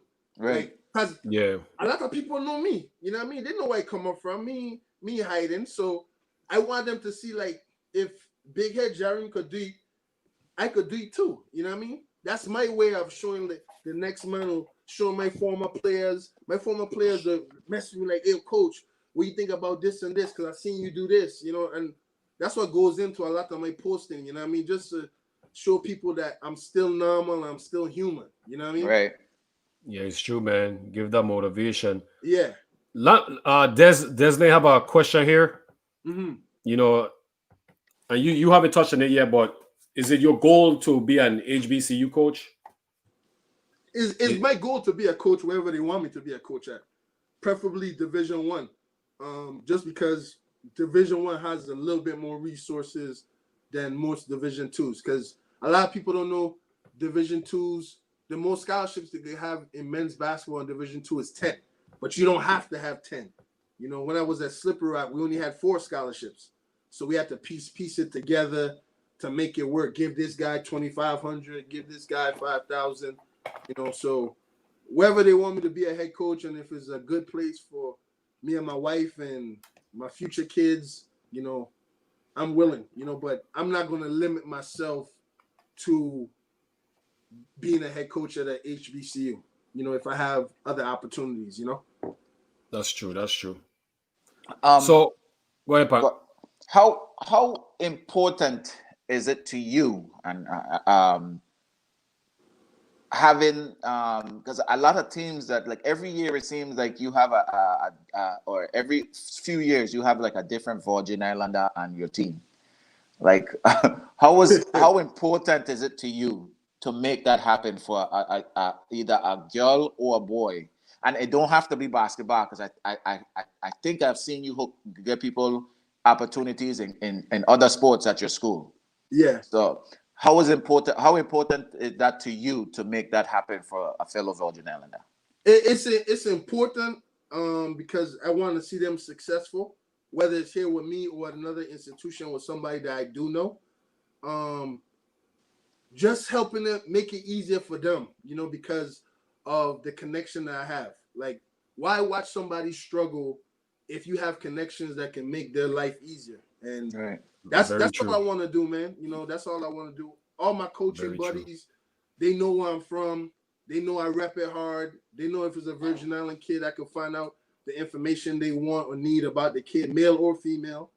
And I just want to see our people do good, man. I want to see us do good in whatever we do. So I'm always a big advocate to help them. And when they get there, I always tell them, like, look, now, it ain't about you. Because what you do is going to affect the next one. And once you represent the VI well, it'll be easier for the next generation to get an opportunity because you left a lasting impression as a Virgin Islander on that institution or that coaching staff. That is true. That is so true. So, Jerry, we at the point where driving to Walmart, having to do that, then so after that, what was the next step? What was the progression after that? Progression after that, the following year, I was able to afford my first apartment.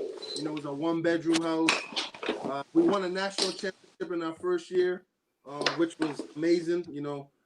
We had 9 Division I players go Division I after that. We had the Junior College Player of the Year. After being at Cecil for 3 years, my head coach helped me get the job at Slippery Rock University, where I was there for 3 years, a losing program. We turned it around, won the most games in school history, went to the NCAA tournament for the first time in school history in over 60 years. Just had a lot of success there as well. And that's when my brother came to school, and he was going to school there, and he was doing well in school. He was actually going to graduate in 3 years before he passed away. Wow. He was doing phenomenal. He was making us all proud. And, after that unfortunate situation, I got my first Division I opportunity at Morehead State in Kentucky, where Kenneth Fareed played at, when he was dominating college basketball. Then went from Morehead State to Southern Miss University in Hattiesburg, Mississippi. I was there for 2 years, helped my head coach get the Tennessee job. When we got to Tennessee, I was there for 3 weeks, went back to Southern Miss for another year, then went through a big NCAA investigation for some situations that happened during our time with Southern Miss. So I had to take a year hiatus out of college basketball. And then I started up a prep school in Pennsylvania, was there for a year, throughout the whole process of the investigation. After the investigation was over, I was able to get a Division I job again at Arkansas State, where we inherited a program that had won 6 games the year before. We won 20 in our first year, beats Georgetown at Georgetown that year. And then we got the job here at North Texas, and we've been here for 4 years now. We've gotten 2 championships, conference championship last year, CBI championship in our first year, and have a great staff, great head coach, Grant McCaslin, great assistant coaches, associate head coach Ross Hodge and Matt Brower. I work with some great people, man. And again, I got great mentors like Bill Lewitt and Jerome Tang at Baylor, and my Be Ready family, Alvin Brooks.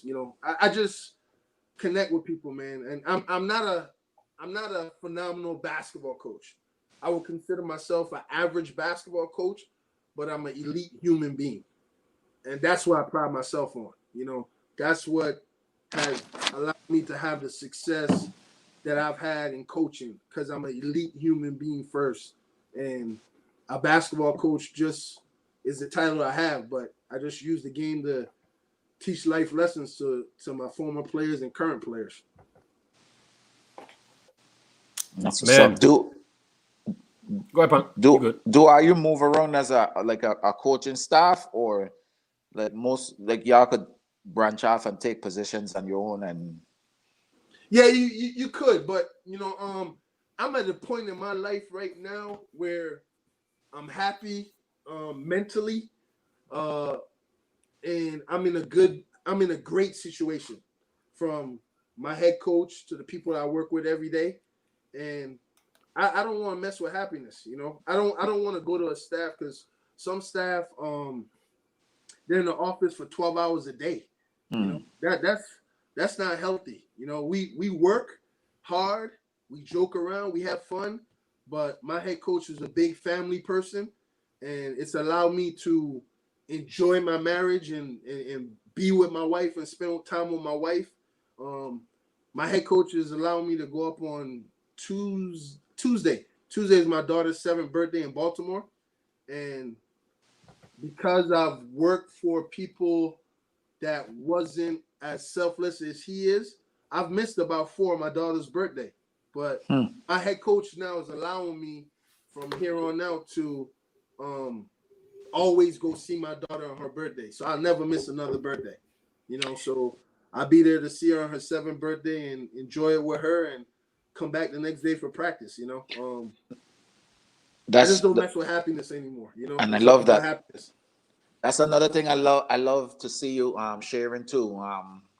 You share your FaceTimes with your daughter, and that's so adorable. And hey, man, like like becoming a father was the best thing that ever happened to me. That's like, man, I love spending time with my kids, especially like talking, having conversations with my daughter are the best. So I love when you share your FaceTime. My kids would never let me share a FaceTime with my followers. That would never happen. Especially my daughter. She would go hide underneath a rock. She ain't letting that happen. She ain't dying hot. My son is the same way. My daughter is the type, she could come in a room and there is 20 kids in the room. She gonna go and play by herself. Wow. She'll say hi, she'll talk, she'll say her name and everything. But if you just stop looking at her for a little bit and just turn back, like after 5 minutes, she done gone someplace and she gonna play by herself. Yes, she ain't really like the sociable type. So yeah. So I love to see that you always FaceTiming with your daughter. Yeah, She is Jareem is a great father, great person. Jay, I got a funny story I want to tell before the night done. And you about the I don't know about this. And I know my episode coming up soon, but I think it's time for me to tell it with your episode. In 2014, when I came back after retirement with Sam Mitchell, and I got, you see it, laughing. I went into the game plan, and literally, my first 2 plays, I fall down, I bust my ass and turn over the ball, right? And Sam Mitchell stopped me out, right? And I came and sit right next to Jareem and like, dude, I should have stayed freaking retired. And Jareem said, that coach said, damn, that mother ever should have stayed retired. Hey, I was dead with laughter, son. It was just so funny that we were thinking the same thing.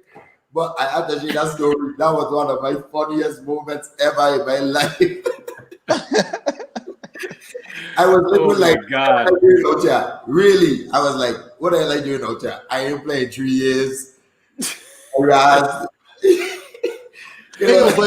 wish I was there, man. That's know what's funny though is like, that's how great Tegan is. Again, me and Kissin asked Tegan, but that's how great he is. Right? He was able to be selfless enough to like kind of pass over the torch to Angel and like what helping coaching Angel on the side and gaining confidence, because you get this legendary dude coming back to play. It could kind of mess with your psyche as a as a new kid on the block. You know what I mean? That's but true. T-Gan were giving me pointers, and that's why I won the gold medal. Yeah, you know And eventually, I kept myself in the tournament. So, Mumbai were all bad. The first game was rough, but I kept myself. I needed some reps.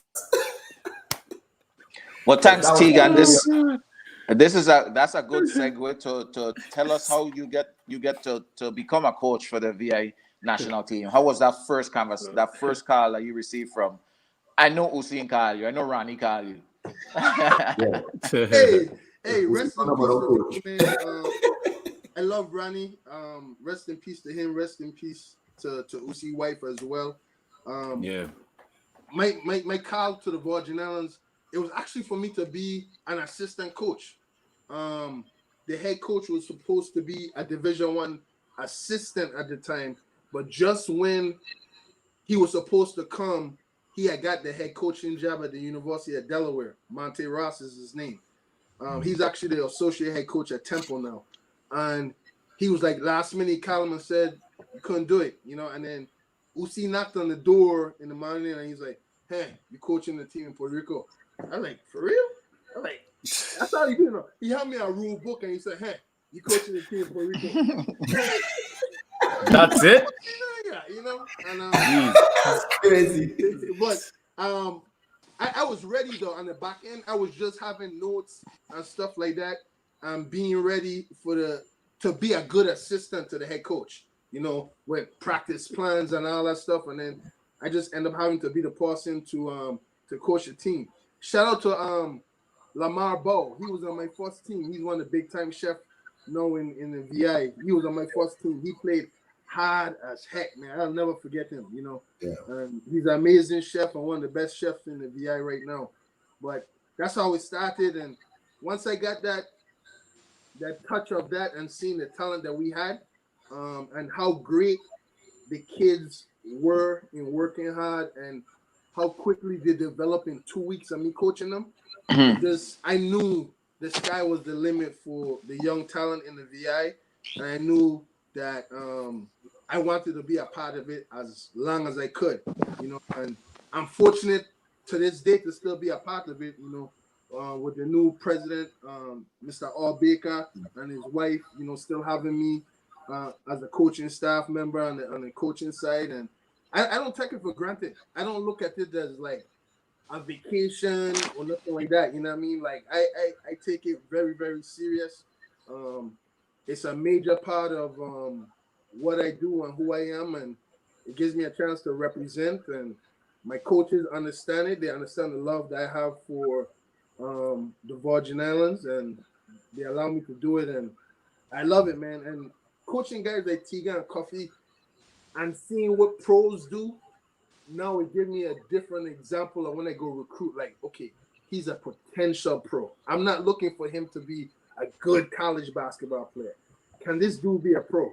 So because I've coached pros now I'm looking at high school kids at a different level and not projecting them just for North Texas. I'm trying to see, does he have that it factor to be better than North Texas after the fact, So it's helped me in my coaching a lot, man.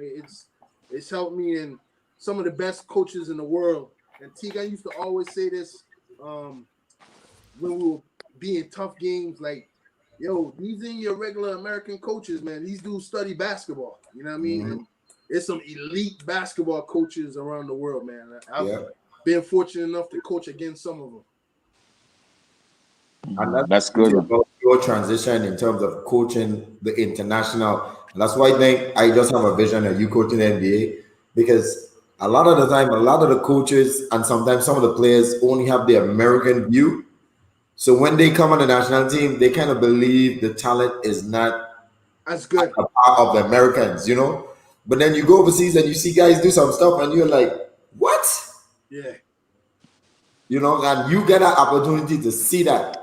And I said, man, that will just mold you into an even more better coach. And when I was an assistant with you with that 1 year when we went to Puerto Rico, what really impressed me with you, as a coach, sometimes, you have your own philosophy, but you lean on your assistant coach. Me, Coach Baker, our boy from St. Thomas, what's his name? Estrell. Coach Estrell. and you listen to us, and you take our strategies, and I was like, man, Jareem really lean on us and our information, and that will make you a great coach because you can't just think your philosophy and whatever you saying is that's it, and you man keep going, man. I tell you, I dream when you see in the NBA, you know, just send me a damn ticket, I come in. Jerry, to talk about the importance of having a relationship with your players. I know you're the assistant, but how is it important as a coach to have a relationship with players? Outside of basketball, as far as just them as a person. Making sure they don't have any type of mental stuff going on as far as with family or any type of outside distraction or any type of stress as far as anything that's going on outside of the sport. It's probably the number one thing, that most important thing to me. The X's and O's, even though that's what we get judged on, is just knowing them as people first. I spend time with them, I invest with them. Our whole staff do it. You do pranks on them? Nah, not really. I scared some players in the gym today, though. They was in the gym shooting on an off day, and the gym was quiet. I went in and I just yelled real loud, and they jumped, because they didn't expect anybody else to be in the gym.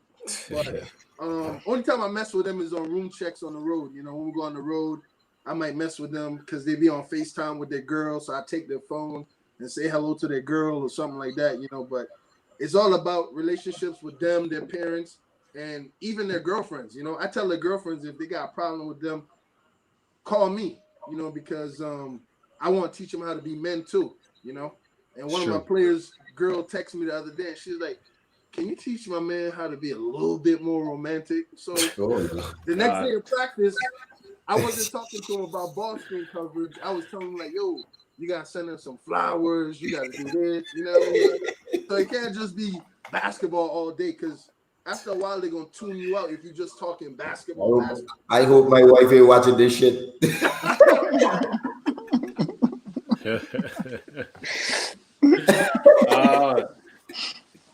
Don't worry, Tia, you're good, man. You guys should give you a second chance. She give you one more chance. Tegan, how long you been married? 10 years. If you engage by now, you ain't gonna never gate.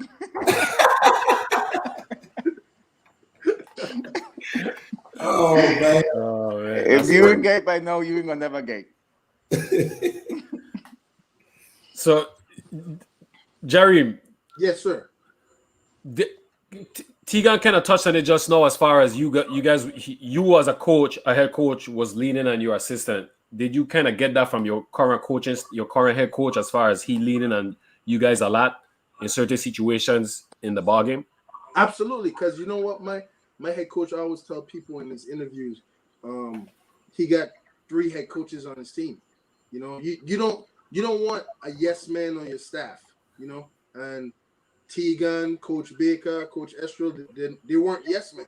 They had suggestions, and I tried it, and it worked. Or if it didn't work, I didn't blame them. You know what I mean? Because you can't be stuck in your own way to think you don't need help. Like you're coaching 12 different egos, 12 different kids. One person can't control all those dudes or make the right decision with those dudes all the time. That's why you have assistant coaches, and they help you. And I was just lucky enough to have them 3 on the staff, and we did some elite stuff. And me and Tegan and the rest of them was witness to the greatness of what Nicholas Claxton will be, because we saw it firsthand. You know what I mean? Like he was definitely the biggest steal in the NBA draft next year. And I've talked to him. Nick still wants to play for the national team. His little brother plays at another university. I can't say the university name, but his brother wants to play. And Nick said he's going to recruit Royce O'Neal. He's going to recruit what's my man from the Atlanta Hawks? Collins. Yeah. He's going to recruit him. He's going to try to get Kemba Walker. He's going to recruit him because he loves the VI that much. You know what I mean? And let me ask you this, Jareem. You remember when I threw out Nick? Yeah, I remember. And he remember too. And he take it. You know what I mean? Yeah, to his credit, he did take it because all he wanted to do was shoot trees, bang. Yeah. And I said, Nick, you are playing with your talent. Use NBA talent. And you out here making a lot of bleep, bleep, bleep, bleep, bleep. Hey, you got the best shots out of all of we, and you bleep, bleep, bleep it up. Yeah. Get your big bleep, bleep, bleep inside and don't dominate the game. So are you sad at him even then? Yeah, man. I run to your father. I call your father after that game after we beat Puerto Rico because Puerto Rico is ours elite. I don't care what nobody said. Puerto Rico is ours elite. Yes. And for us to beat Puerto Rico with his dominance, I call your father. One time I tell your father, I say, yo, this dude going to the league. Yeah. And this was before he even went to college. College, right? Yeah. I was like, this dude going to the league. This little you could see it. Dude, it was NBA talent. You could see it. You know, I mean, Kevin Durant loves him. Like Kevin Durant gave him a pair of every sneakers that Kevin Durant ever made. He gave him a pair. Like they wear the same size, and Kevin Durant is gonna make sure that he's around for a long time. Yeah, man, that's good. He just need to keep working. His future is bright, but he's a humble kid, man. Humble kid. The organization they rave about him. They rave about him a lot. Even when he get the opportunities, you could see it. Like I remember when not this year playoff, but last year playoff. Because he was a rookie this year. Yeah. No, well, this year. This is the second year. Okay. No, you are forgetting it was 1 year. They just So before the pandemic, they had a lot of injuries, so he was getting more playing time. Yes, and he was maximizing his opportunities. Because I can remember the commentators talking about him like, "Oh, he hit another one. He come down again, and oh, he's doing it again." And this was like in a 3-4 game span. You know what I'm saying? That he might disappear for 1 game, come back 3 more games. Like he was maximizing his opportunities. So he definitely gonna develop and his game is tailor-made for the NBA because he can shoot. Tailor-made. Yeah, that's true. Tailor-made. Another story, Jareem. Let me give him a little nugget because we went in Panama and me, you, OC, and all of we big money bet that Raheem Christmas was not gonna get drafted. You remember that one? Say that again. You remember when we've been in Panama? Okay. It was me, you, OC. I don't remember who else. But we were arguing whether or not Raheem Christmas was going to get drafted. He was still at Syracuse. And I was telling them, man, first round draft pick, Raheem getting drafted. These man was willing to put their paycheck. And when Raheem get drafted, Jareem called me and said, Tegan, you was right.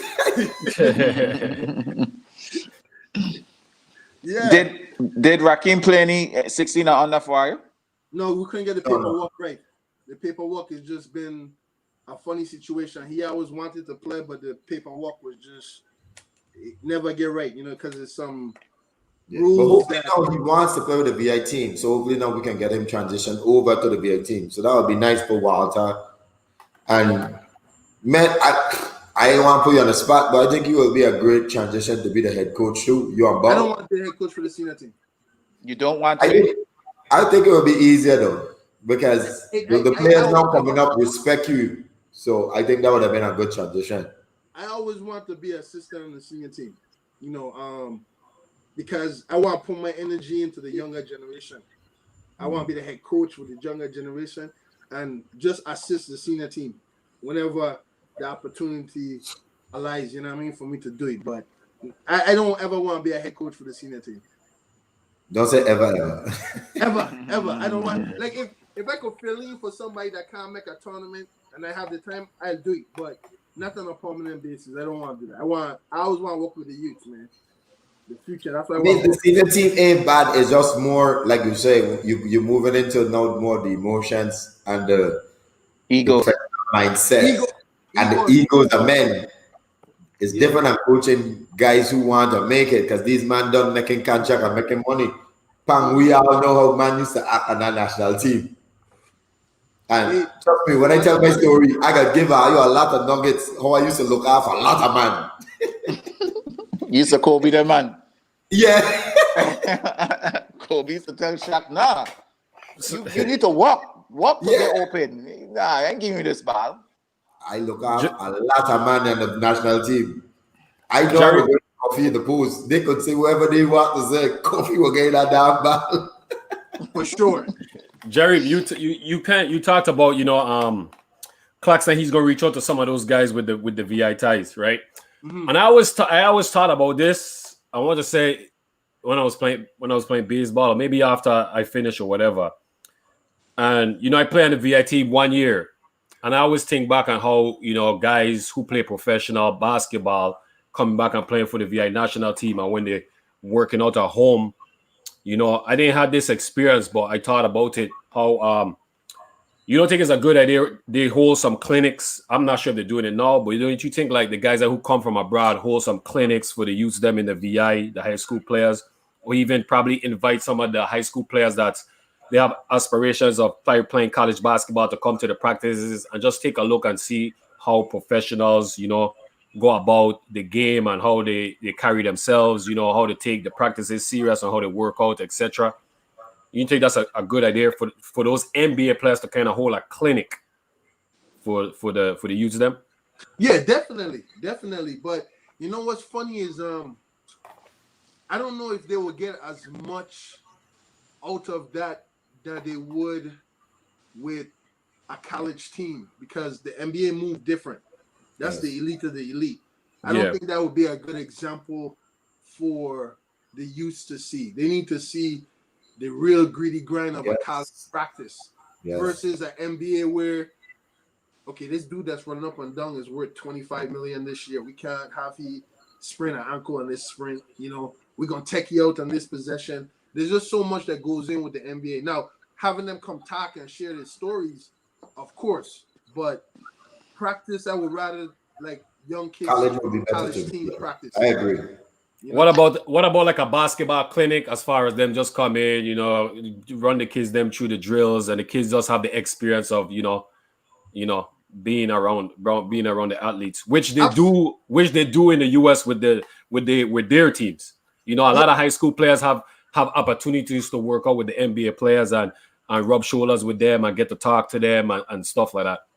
Yeah, I mean, like all we have to do, right, is have better facilities where these NBA dudes won't get hurt, and them dudes will come down here. Cause like, let me tell you something. Nick will bring.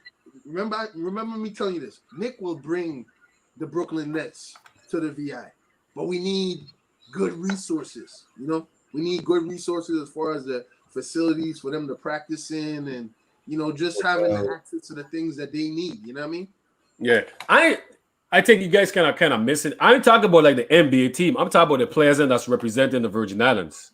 That's what I'm talking about. It's more of the players that come down and represent the islands. That's what I'm talking about. Oh yeah, that's but it's about timing too, Mumba, because remember they only come for like 2 weeks, so it's so hard. Right, and then when we practicing, remember we always doing 2 days in the morning and the afternoon. So it's super hard to fit in time. So the time is going to be very stressful. But it's a good point that you're saying. Very good point. I think here's my question to Jareem, because you can now speak to the young Virgin Island athletes, because this is going to be on live. Everybody can watch it. And you are first and one of the top elite coaches. A lot of the time, the kids them just think that just getting a scholarship or going to college is like high school. They don't understand the transition between high school and college and this thing becoming a business. You can speak more about that and how a person who get one scholarship can influence whether or not a head coach can get fired and disrupt his whole life. They don't understand that. Give a little bit more about that and let these guys know, dude, I know we play a complex and we score all these points and me the nicest thing a boy may cross you, but when you get to college, trust me, it's business, man. It's business and it's tough business. So you gotta be ready. I think the greatest example I could give is I've coached probably 6 or 7 Virgin Islands dudes on my team throughout the years at college, and a couple of them wasn't successful. And I used to always tell them, like I tell players that I recruit all the time, that I'm always going to give you the answers to the test. I'm always going to tell you the truth. And if you don't utilize it, it's on you. Like, I know I can give Virgin Islands kids scholarships to my university. Them keeping it is on them. Right. You know? And I tell them, like, yo, you ain't working hard enough. You just happy to be here. You're not showing your worth. Because like Tegan said, it's a business. And the same 1 year scholarship they get is the same 1 year contract that I get. You know, I've been fortunate enough to have 15 1 year contracts be successful, and that's why I'm still coaching. You know what I mean? Because every day you're being evaluated, you know, and that's why I try to tell my players, like, how you act in practice when you're tired, how you act in practice when it ain't going good for you. All those stuff matters because your energy, your attitude towards working hard and being successful and how serious you take basketball, like Tegan said, it affects whether a head coach keeps his job or not. And he got to choose himself and his family first. I mean, that's just the laws of nature, you know, self-preservation first. And a lot of kids just don't understand that it's a business. It's not, there's nothing emotional. It can't be an emotional connection. You got to understand it's a business. And I always tell our players, like, it's a reflection of what you're going to be in life. Think about this. Think about all your hardworking teammates, right, that you've played with in college, high school. Them same dudes are still hardworking dudes to this day, and they're still successful. The lazy ones are still lazy and looking for favors. You know what I mean? So I tell my players that, like, the way you approach the game is the way you're gonna approach life. You know what I mean? Right. That's true. So, that's true. All my hardworking teammates are successful. All the lazy ones that will cut corners or didn't want to shoot extra are the ones that might hit me and, you know, slide in my DM for lack of a better word. Hey, yo, cash at me $10. You know what I mean? Like, it reflects who you're gonna be. You know what I mean? That's true. That's true. So, on a serious note, like how are you guys currently dealing with the coronavirus, the pandemic? And how was it getting the students back into, convincing parents and stuff to get the students back into school? It was challenging, you know, because so many unknowns. We've been practicing now for 7 weeks. Official college season just started on the 14th, so now we can practice 20 hours a week. Prior to that, we was doing 8 hours a week. We get tested every Sunday. Right now, because we're not in season, and we just got back our results. Our whole team has been negative for the first 7 weeks of workouts, which, you know, that means that our guys are doing the right things off the court. I told my players this. I said, look, if there's ever a time to be faithful in college, this is the time. You can't be with random women. That's how you're going to get the Rona.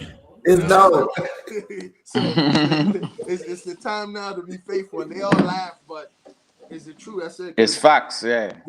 The team that has the less corona could be the one that win the championship this year because it's so weekly based on what's going on. You know what I mean? And then once the season starts, we have games. We'll be tested 3 times a week. But our university, our head coach, our AD, assistant AD, they've all done a great job of just keeping us safe. And we've been following protocols, and so far so good. With the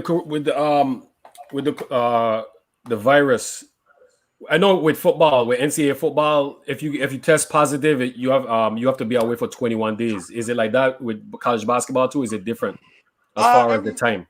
Every school have their different rules and regulation and what they're doing based on, I think, the CDC or whatever. But then even each university get to choose their own protocol. I mean, think about this. I mean, I ain't Nick Saban. When Nick Saban tested positive on Thursday, and then coach against Georgia on the weekend. I didn't want to say no conspiracy theories, but he was healed very quickly. It just all depends on the university, man. I mean, Nick Saban is elite.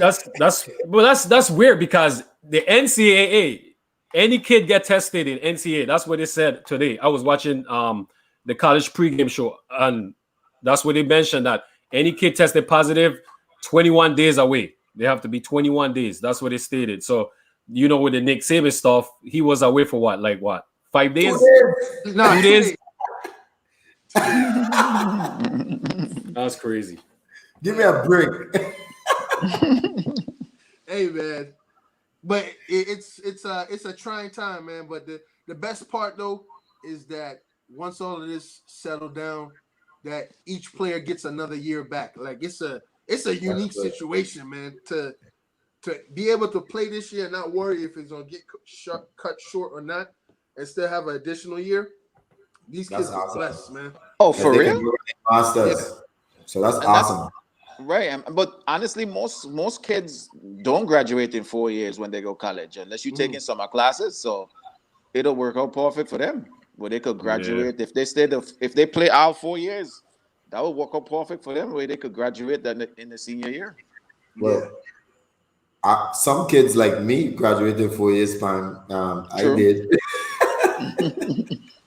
You smart though. I was You heard VLA say you was an honor student. He said you was an honor student. So magnet student. Get right. no, he said Anna. He said you was an honor I student. was, but Anna is Anna, but magnet is beyond Anna. You was a magnet student too? Yes, I was. Oh, he said it. No, but in school you never was saying that though. Unbelievable, bro. I was smart. I can lie. I was smart. My sister is actually the smartest in the family. She was beyond. She was Val and all them thing. Carry on. So brains running my blood. What ain't about me today? It's about Jareem. Switch the subject, Mumba. Stop it. Jareem. Okay, no. So it might have been a conference they mentioned. I probably missed the part with the 21 days. So don't quote me on that. How is the recruiting? Because I know a lot of the showcases and stuff like that. They're streaming now. So how is recruiting for you guys?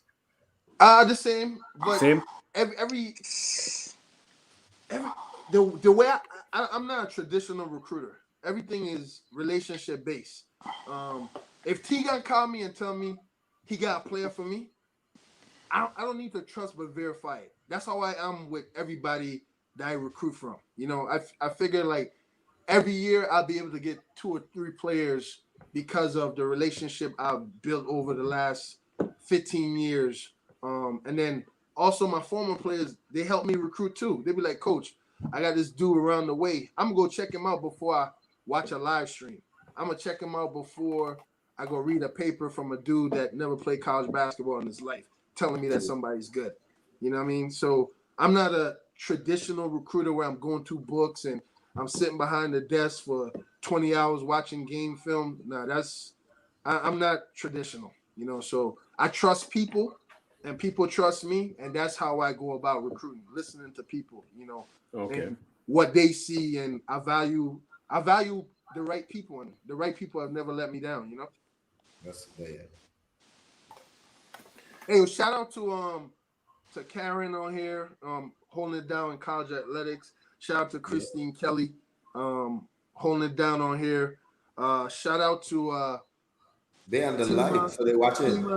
Tima, Angie, the Masidan family, they looked out for me when I was young in the VI and they want to do schoolwork. They showed me how to do schoolwork. Shout out to my family, they look out for me. They show me love. My aunts, my uncles, my cousins, my mom, my sister, of course, my wife, and again, I didn't want this to just all be about the success. I wanted people to know that I struggle too, and it's okay to struggle. You know what I mean? Like, I don't want people thinking that everything in peaches and cream, man, because it ain't, and a lot of us, we let failure deteriorate us from trying again or pushing through, man. Like, I'm bringing back up the mental part again because I wanted to hone in on this. That shit was a trying time for me, man. It was the toughest thing I've ever went through in my life besides losing my brother. And it wasn't easy. I mean, and I just want to let people know out there that with the right people in your corner, with God on your side or whatever, whoever you pray to, that you can make it through. You know what I mean? And have success. And don't be embarrassed if you got to work a side job, you know, because I do side jobs too. Like, Tegan, when you log off to go get your icy hot for your back, I was telling everybody that that I do Uber Eats and DoorDash. You know what I mean? You're sticking me. Hey, did I see how Tegan get up? I was holding his waist walking. That was hilarious. That was funny, brother. Oh my God. Mumba save you and turn off the camera. Yeah. I save you, but hey, I save you, bro. I save you. You see? Come on, bro. Hey, you know what's funny? I was like, you know what? I want to see how Tiga look walking before I turn it off. That was why that went through my mind. Close So I to set Phil, up a little bit. that's right. But close to Phil. But yeah, man, like I just wanted to use them to know, man, like you can make it. You can make it. We all can make it. We have enough people now in college athletics around the world that could help people if you want to be helped, but you gotta want to be helped yourself. You know what I mean? Nobody can't do it for you. You know, if I wasn't man enough to admit that something was going on in my head that I couldn't control or understand, I don't know if I'd be here today. You know what I mean? You know, so It's true. I just want to share that message. You know, I know we're here to talk about basketball, the good stuff on that, but I want people to hear That's a great hard message. times too. You know what I mean?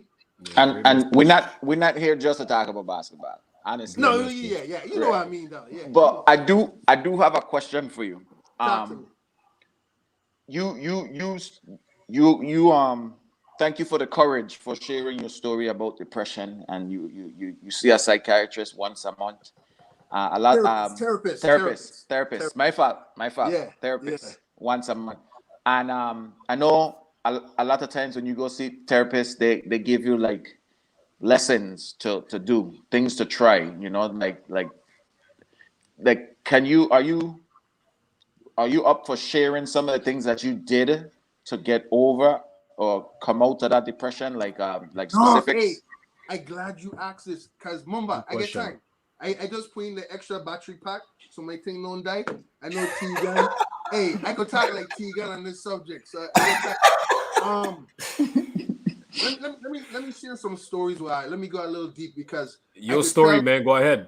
I could tell that I ain't rushing me off. That cool with me being there. So I glad that I don't feel rushed. I could speak where I want to talk about. When I was going through the depression, right? And I didn't know what was going on with me. I checked myself in the hospital 7 different times in 4 different states. You know what I mean? That's serious. I was on an airplane flight to go see my daughter when it first happened in Chicago, and I landed in Chicago. I was on my way to see my daughter, and it just come over me. I couldn't fight it anymore, and I called 911. They come pick me up. They take me to the hospital.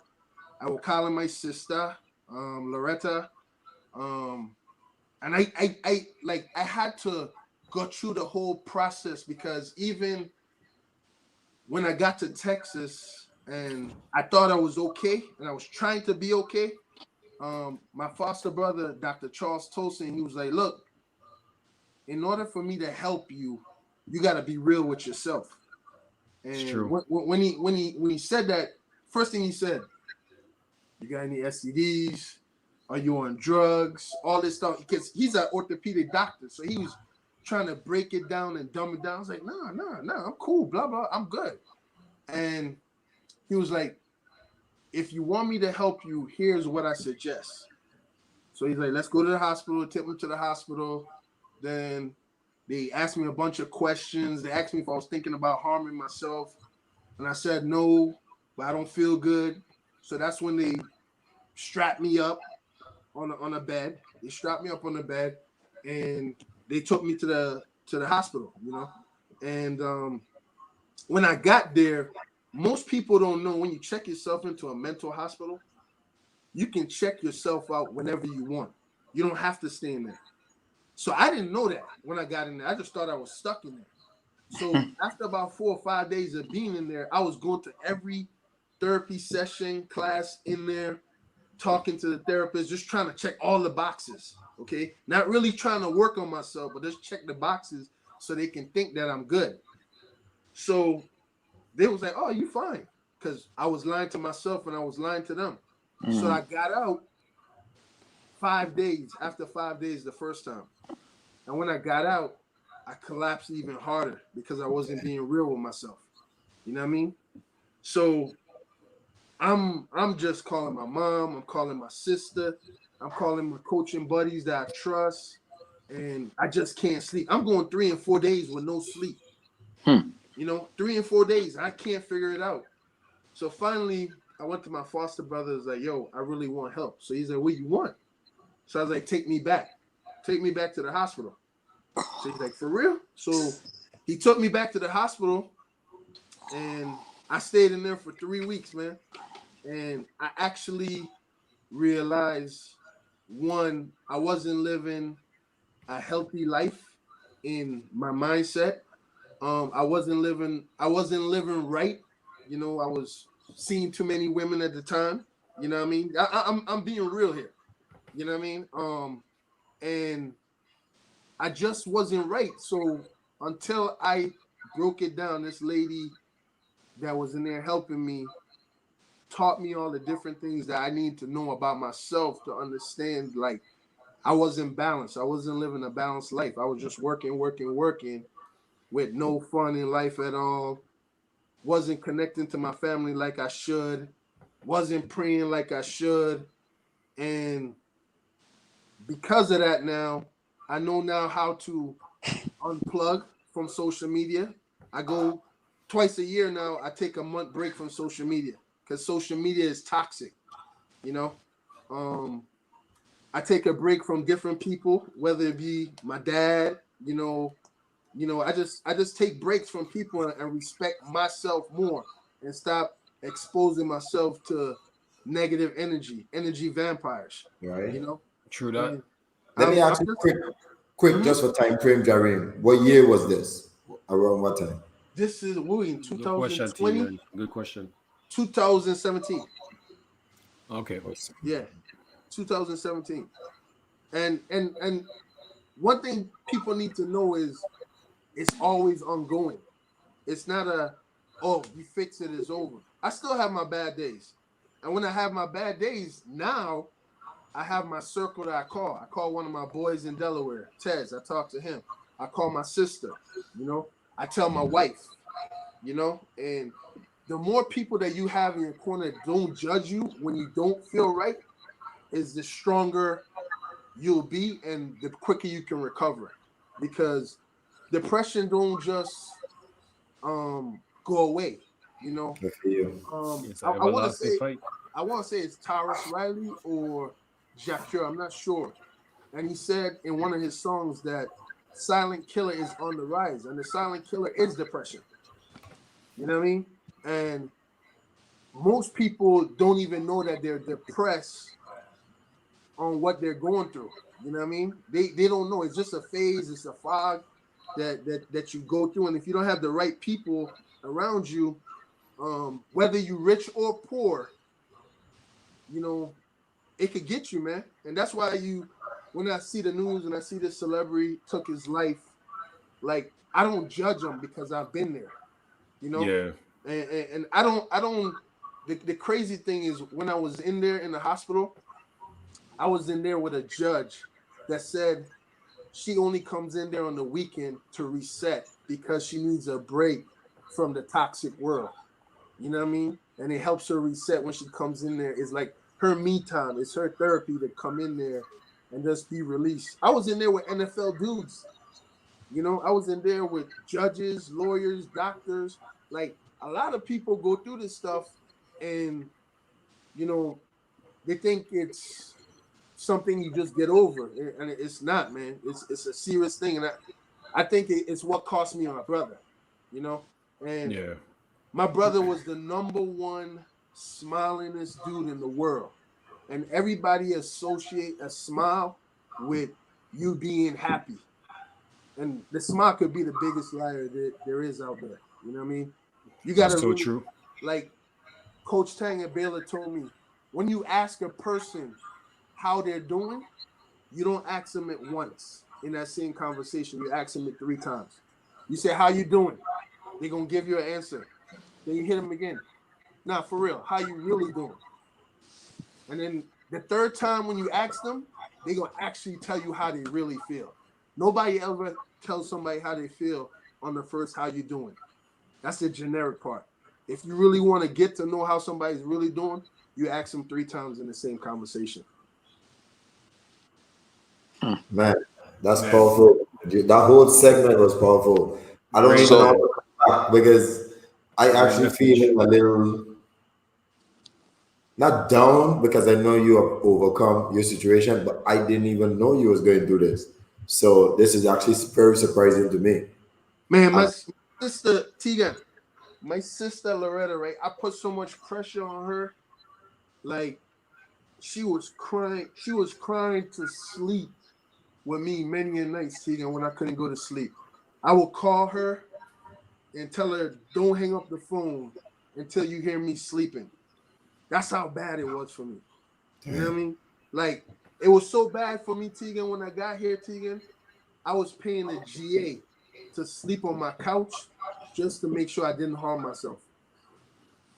You know? Depression is real, man.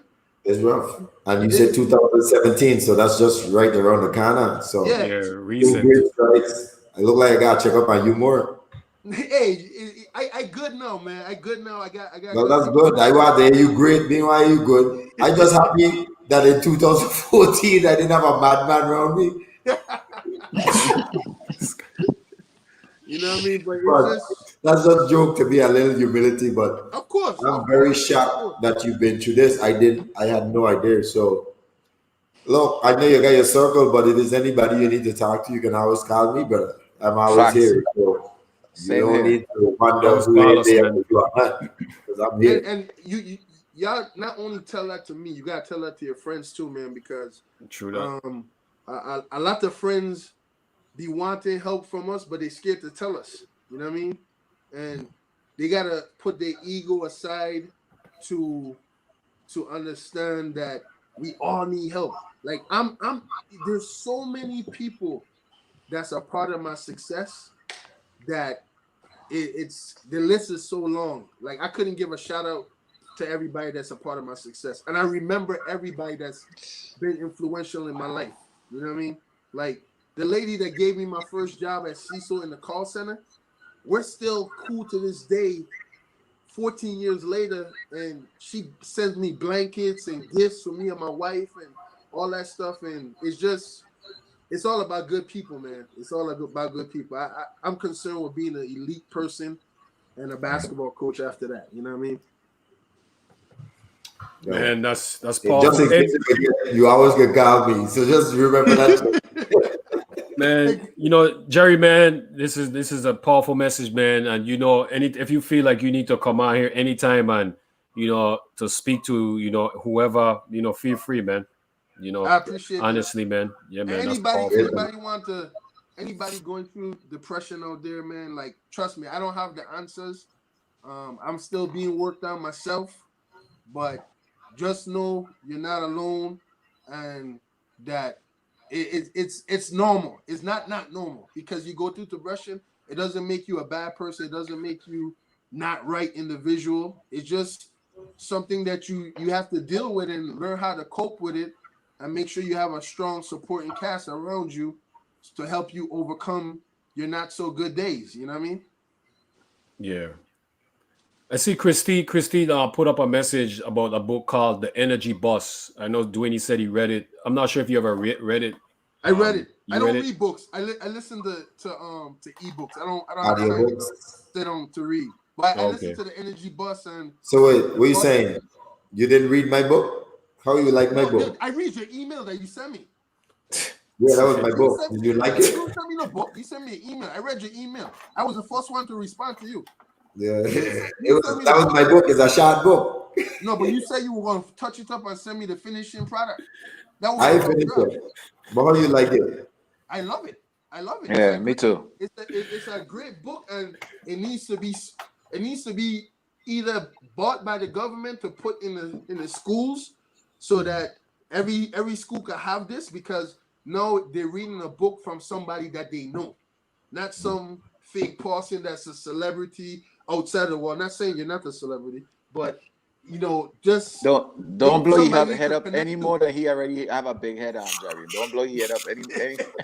Hey, them man love Tegan across the water too. He's a big deal across the water. Maybe not in Iran, but he's a big deal everywhere else.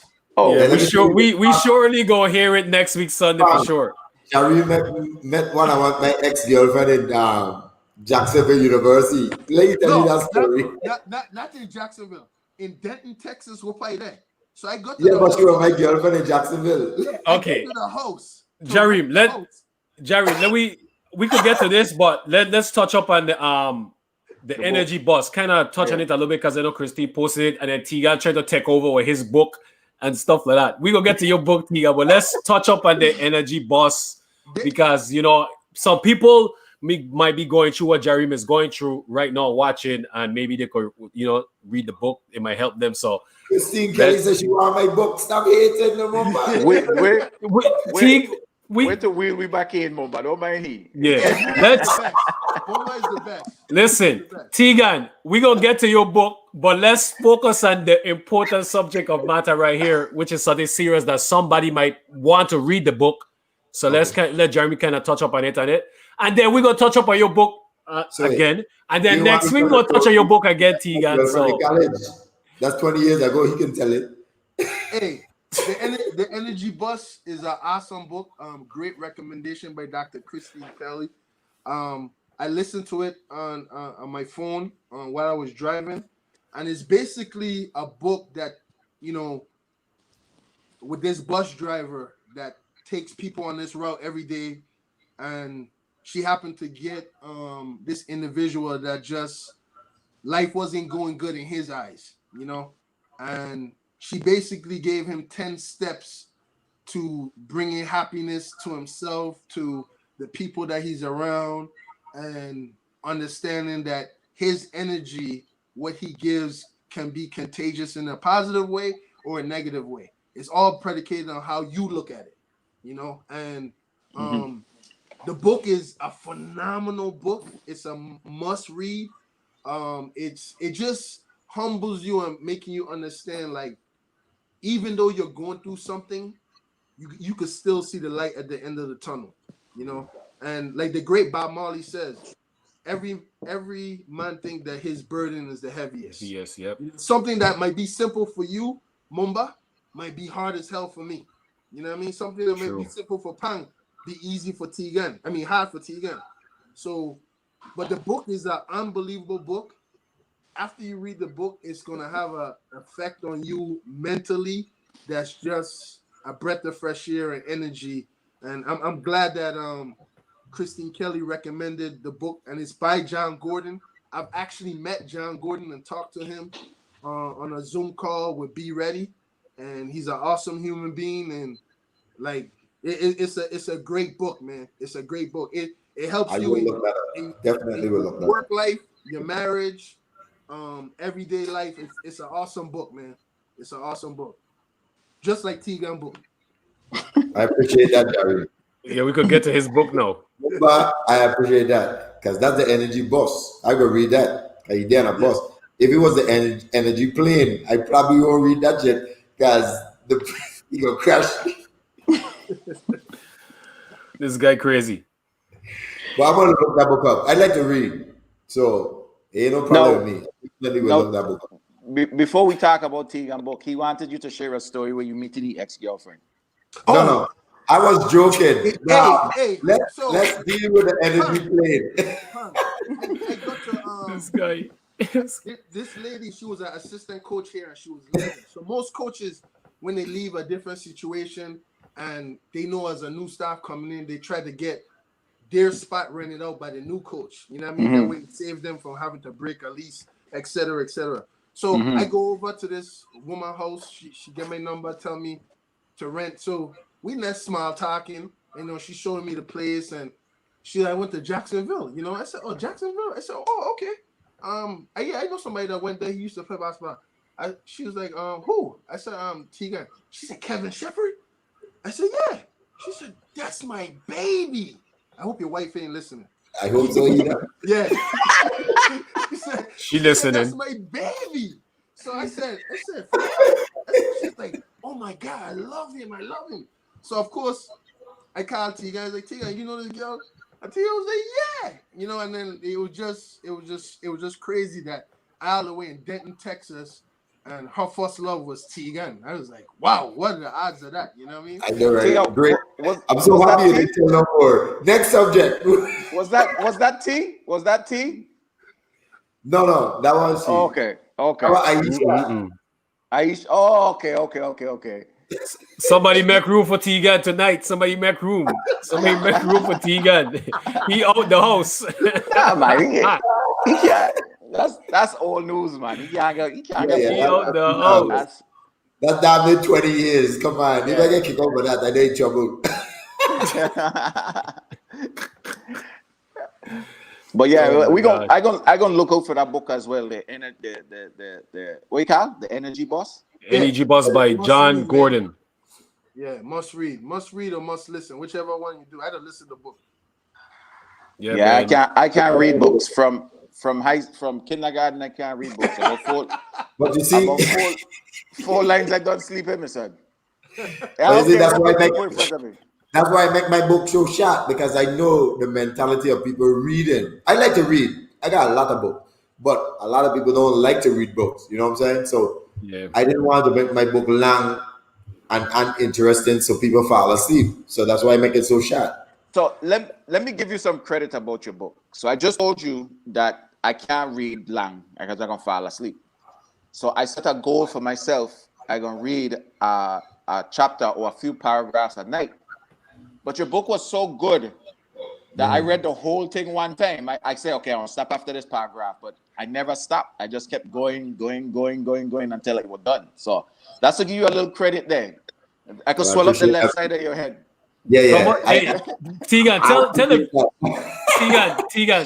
the viewers how many chapters your book got. I really don't know off my head because Megan default to me, but I wanted to add more, but I wanted to get a feedback. That's why I sent the people who I really respected the most the book so I could read it. You, my sister, Jareem, like you guys was selected by me because I really appreciate your opinion. And I didn't know if I needed to add more because I could add more. I think you got 7. I want to make it a read where it let somebody fall asleep. I want it so interesting that every word you read had a message in it. And that was my mindset when I was writing it. The 4 Agreements by Donald Miguel Ruiz. Yeah, I think your book was 7 chapters. Was if I'm not mistaken, or wasn't that long? I gotta check. It wasn't that long. 21 pages. So you want? Yeah, it wasn't that long, but it's good, man. It's good. It was. Thank you, Christy, for recommending those books.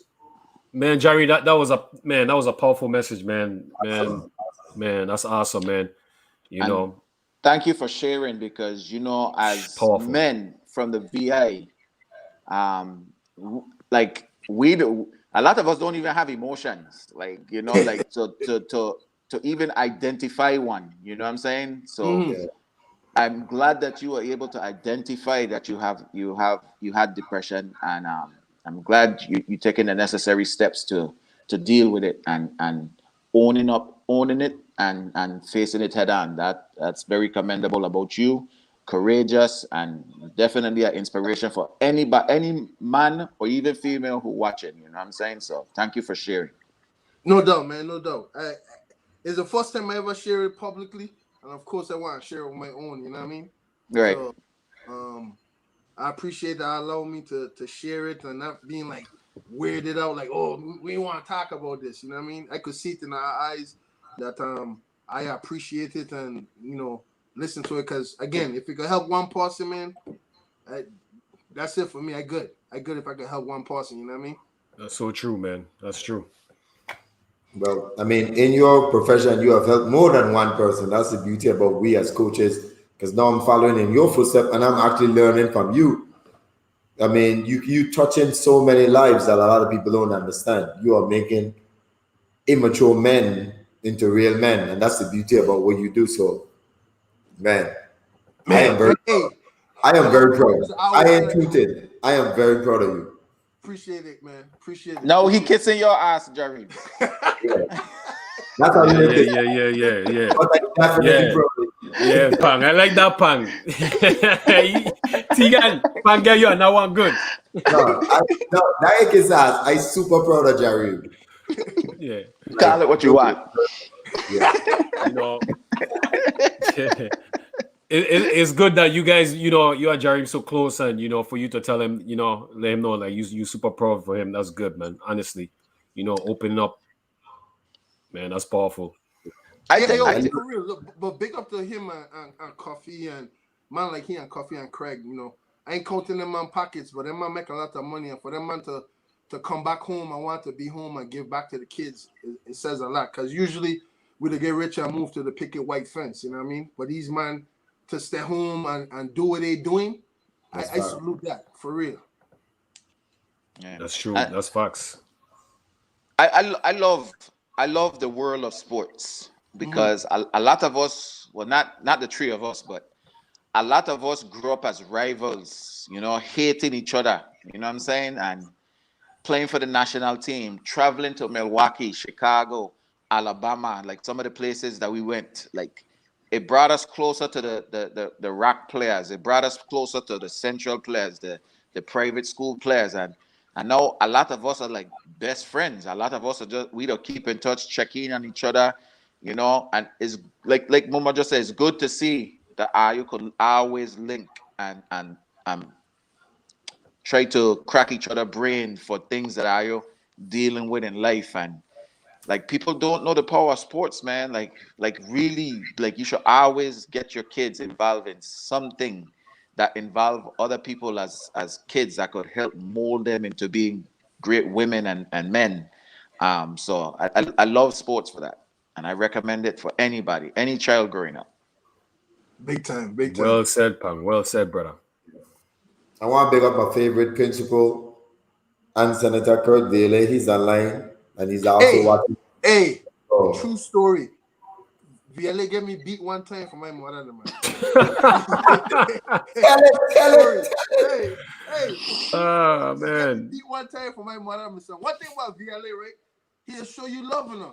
But if you mess up, he gonna tell your parents. And my mother, boy, I get them licks, my son. You give me some licks for my mother, VLA, but I still got love for you. Yeah, man. VLA is my number one. The fight for VLA today. Right. But big up to you. VLA is our oh my God, what's the principal from Linami? Oh, Mr. Clark. Mr. Clark. VLA is our Mr. Clark, my son. Yeah, you're right. 100%. You're right. So let me lighten the mood a little bit, you know. How is it living in Texas? It's awesome. It's awesome because of my wife. I wish I had the motivation of Tegan to still walk out. It'll be so hard when my wife cooking. You know what I mean? So you see where you at right now? Yeah, I got a little belly right now. You know, I ain't proud of it. You know what I mean? But I love Texas. Texas is a beautiful state. A lot of opportunities, a lot of money here in just development, and you know, Texas has been awesome for me, man. You know, I've been to my lowest here in Texas and my highest, you know, all in the same state, you know, and I met my wife here. Her family's around here too, so it's beautiful dealing with her and her family. Right now, reason I'm in the office is because my wife kicked me out of the house because they had a brunch at 2:00, followed by like painting, you know, pictures like they do them sip and paint things. Mm-hmm. So she at the house with her family members and showing them the new house and all that type of stuff. So I love Texas. I love the people I work with and work for. I love my players. I got a Virgin Island on the team right now. He just got injured. Shout out to Jemiah Simmons. He tore his Achilles. Oh, jeez. you know. But it's beautiful, man. Everybody's a Cowboy fan, you know. I have to be a Saint fan because of my wife, because she's from New Orleans. So, You but don't have to be. no, I have to. If I want to continue to You gonna try to get in trouble? me, I have to be. You know, I have to be. I have to be. So, but hey, like I tell Mumba, I think that we might be in a tournament in Orlando where Mumba lives. So I told him he got tickets for him and his son. You know, if I'm ever anywhere near VIP, Family Jacksonville, look up, look up. well, I got things, Jacksonville. Yeah, that's a skip and a hop away. So think about me. Oh, so He said, "Think about me." You mean like I'll people that say from driving from Christiansted to Fredericksted is a long drive? Jareem, I love to drive. Me too. Yeah, I love to drive. I don't drive Ohio and back in a day. What? Yeah, I love to drive by myself. Me and You my went nephew went up. You should get a ticket, man. Me and my nephew went up.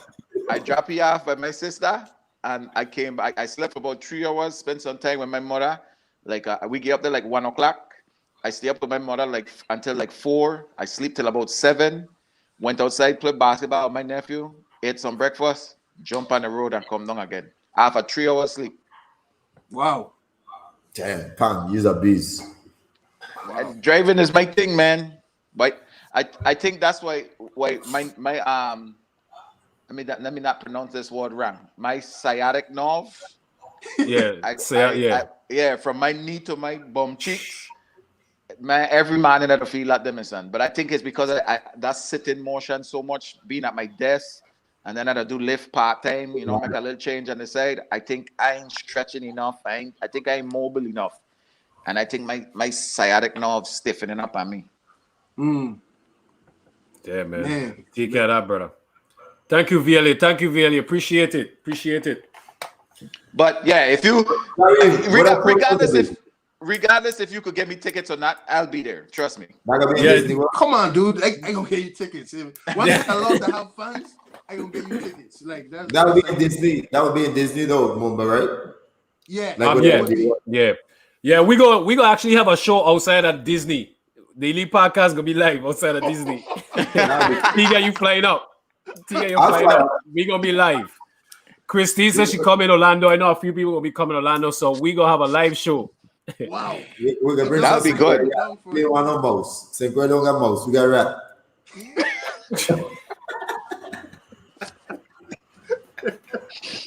Hey. Tiga, you crazy, brother. This dude crazy.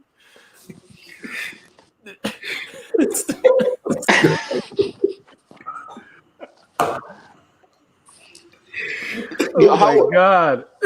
With the pandemic, how often that you recruit now? Like you try, because I know you to travel a lot, you to go different places and recruit. How often do you recruit now?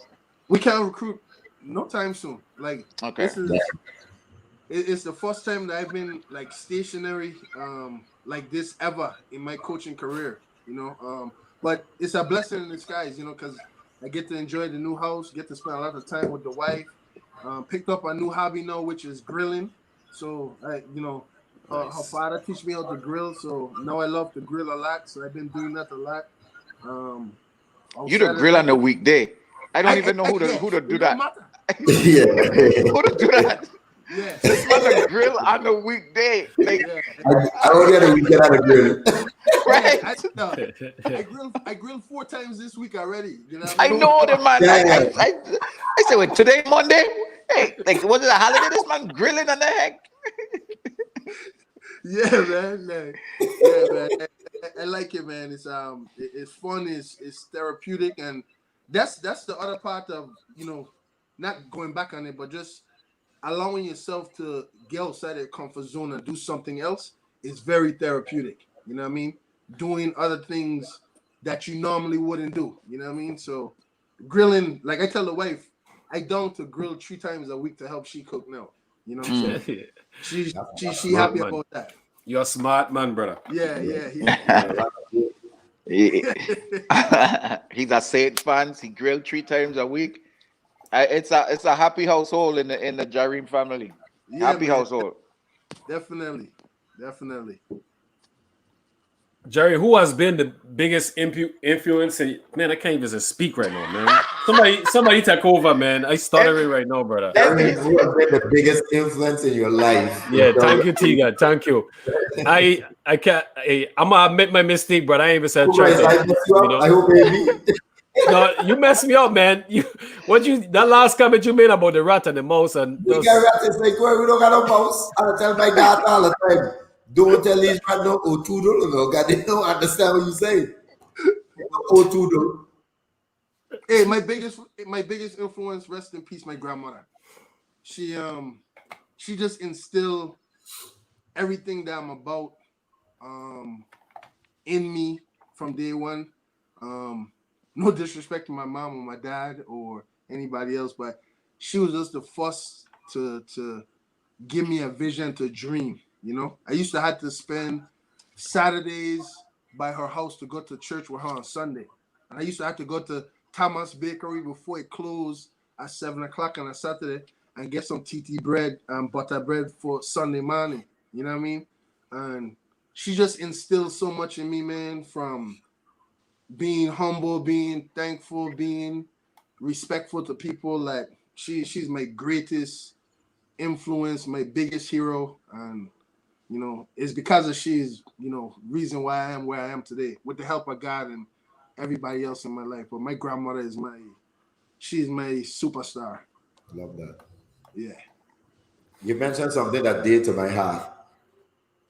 I know you're younger than me, but were you the generation, in my generation, we used to buy bread from Thomas Bakery, butter bread, used to like mess up the bag because I got so much butter.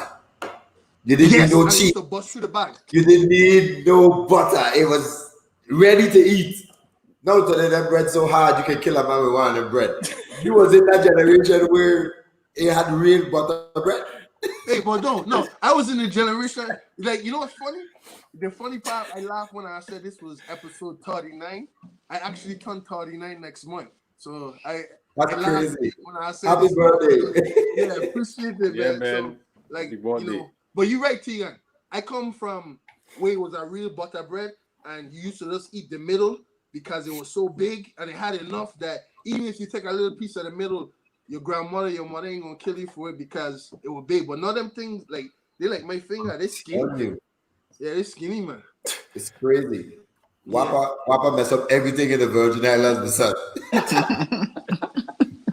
He gonna blame everything on Wappa. Everything on Wappa. Even butter bread suffering. Yeah. Oh my God. Man, I talking about butter bread, my son. I missing them thing, my son. Missing them thing. Them man overcharging in Atlanta for it, but Me too, man. Me He said overcharging. Yeah, man. Up here things cheaper. How you gonna charge more in Atlanta? Right. Ain't like you got to pay the taxes for the product. That's fine cheaper up here, man. Yeah, that's true. You're right. Yeah. But still, I have to have it when I up them before I leave. I have to. I have never drive to Atlanta and drive out without getting me some butter bread and bun and them thing there. Never. Have to. So, Tegan, ask Jareem your Mendes question, if he believes it or not. In terms of catching a deer? Yeah. Jareem younger than me, man. I don't think Jareem know about Mendes. You know Mendes? I was with him today. You know? Who's Mendes? This man literally still stink. And Mendes watching. Mendes said he caught a deer. You believe a man can catch a deer? He was so fast, he never catch a deer. Okay. I gonna say it like this. I don't know if he could catch a deer if me never seen Goldfoot Woman. And we used to run for Goldfoot Woman all the time. We used to run for Goldfoot Woman all the time. They might used to be like, Goldfoot Woman coming. And I used to take off in elementary running, but me never see she. So me, you know. I think every elementary got Goldfoot Woman. Every elementary got Goldfoot Woman. I remember from the first day touchdown in kindergarten, I don't go on the field this morning because somebody spot the Goldfoot Woman. What's a Goldfoot Woman? Yes. And it just start from them, son. Christine asks a question. big up to Livewire Sports because they asked this question and their platform, which is a good question. Big up to Shaq, Larina, and everybody else over there. Coconut and guava tart for me. Pineapple, Mr. Crazy. I can't Guava. do pineapple. I'm nasty. Easily. No, Samson. Coconut for me, Pineapple. brother. Easily guava. Coconut for me. Coconut for me. Watch out. When I go Pizza Hut, and so you know what kind of pizza they order? Chicken and pineapple. No, man. Pineapple, Mr. That's the best pizza in the world. That's Kevin Hart security word. You can't be eating no pineapples. That's the best. That's the best fruit in the world, boss. I love pineapple, but not on no pizza. Hey, don't knock it until you try it, boss. So wait, so that's actually good. Somebody asked a question because we're going close to 3 hours. We have to get in Jareem top 5. Top 5 what? We always have a top 5. NBA. Well, do the honors this time. You said NBA? Hey, we're gonna do NBA. Local. Because you're a college coach, let's go players at the time that they was in college. Your 5 favorite college players ever. Like wow, Pang, wow.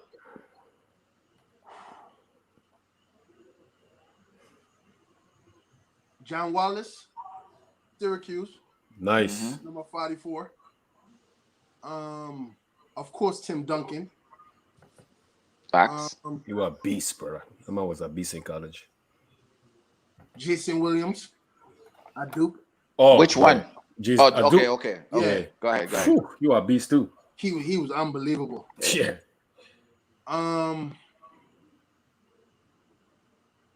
What's that tree? Yeah. Was he getting a white chocolate? Yeah. Yeah, college. Oh, by far, Tegan. Come on. Wasn't even close. In college? Well, most people don't even know where Jason, the white chocolate went into college. Florida. What I'm saying, most people don't know that. Okay. I think the reason.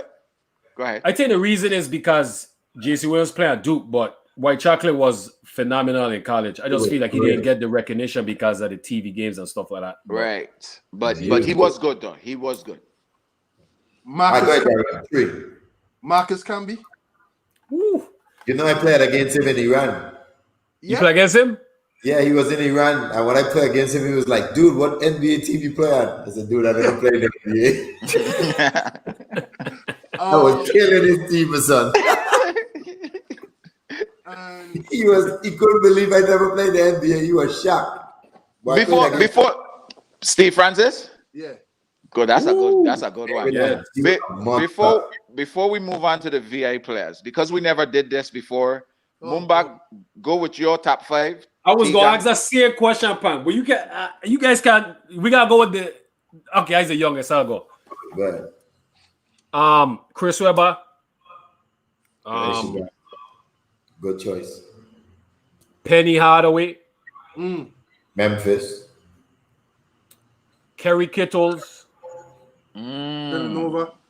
Yeah. You beat me. Allen Iverson. Georgetown. And man, damn, what's his name? Jeez, from the Big East. What school? Ray Allen? Don't be Ray Allen. No, not Ray Allen. He was from Villanova. Tim Thomas? No, not Tim Thomas. It was more recent. More recent. Yeah, more recent. I just like his game. The dude that played the Bucks? No, not the one. The lefty. What's his name? The one that played for Dallas. Yeah. Brunson. Yeah, I'll go with that 5. I got a lot more, but that's the 5. I like Brunson too, but you're shit. You want mine? You want? Yeah, go ahead. So my top 5, Allen Iverson for sure. Me and Ban used to argue every day in complex who better. Iverson or Jason Kidd. No, what Jason Kidd? Marbury.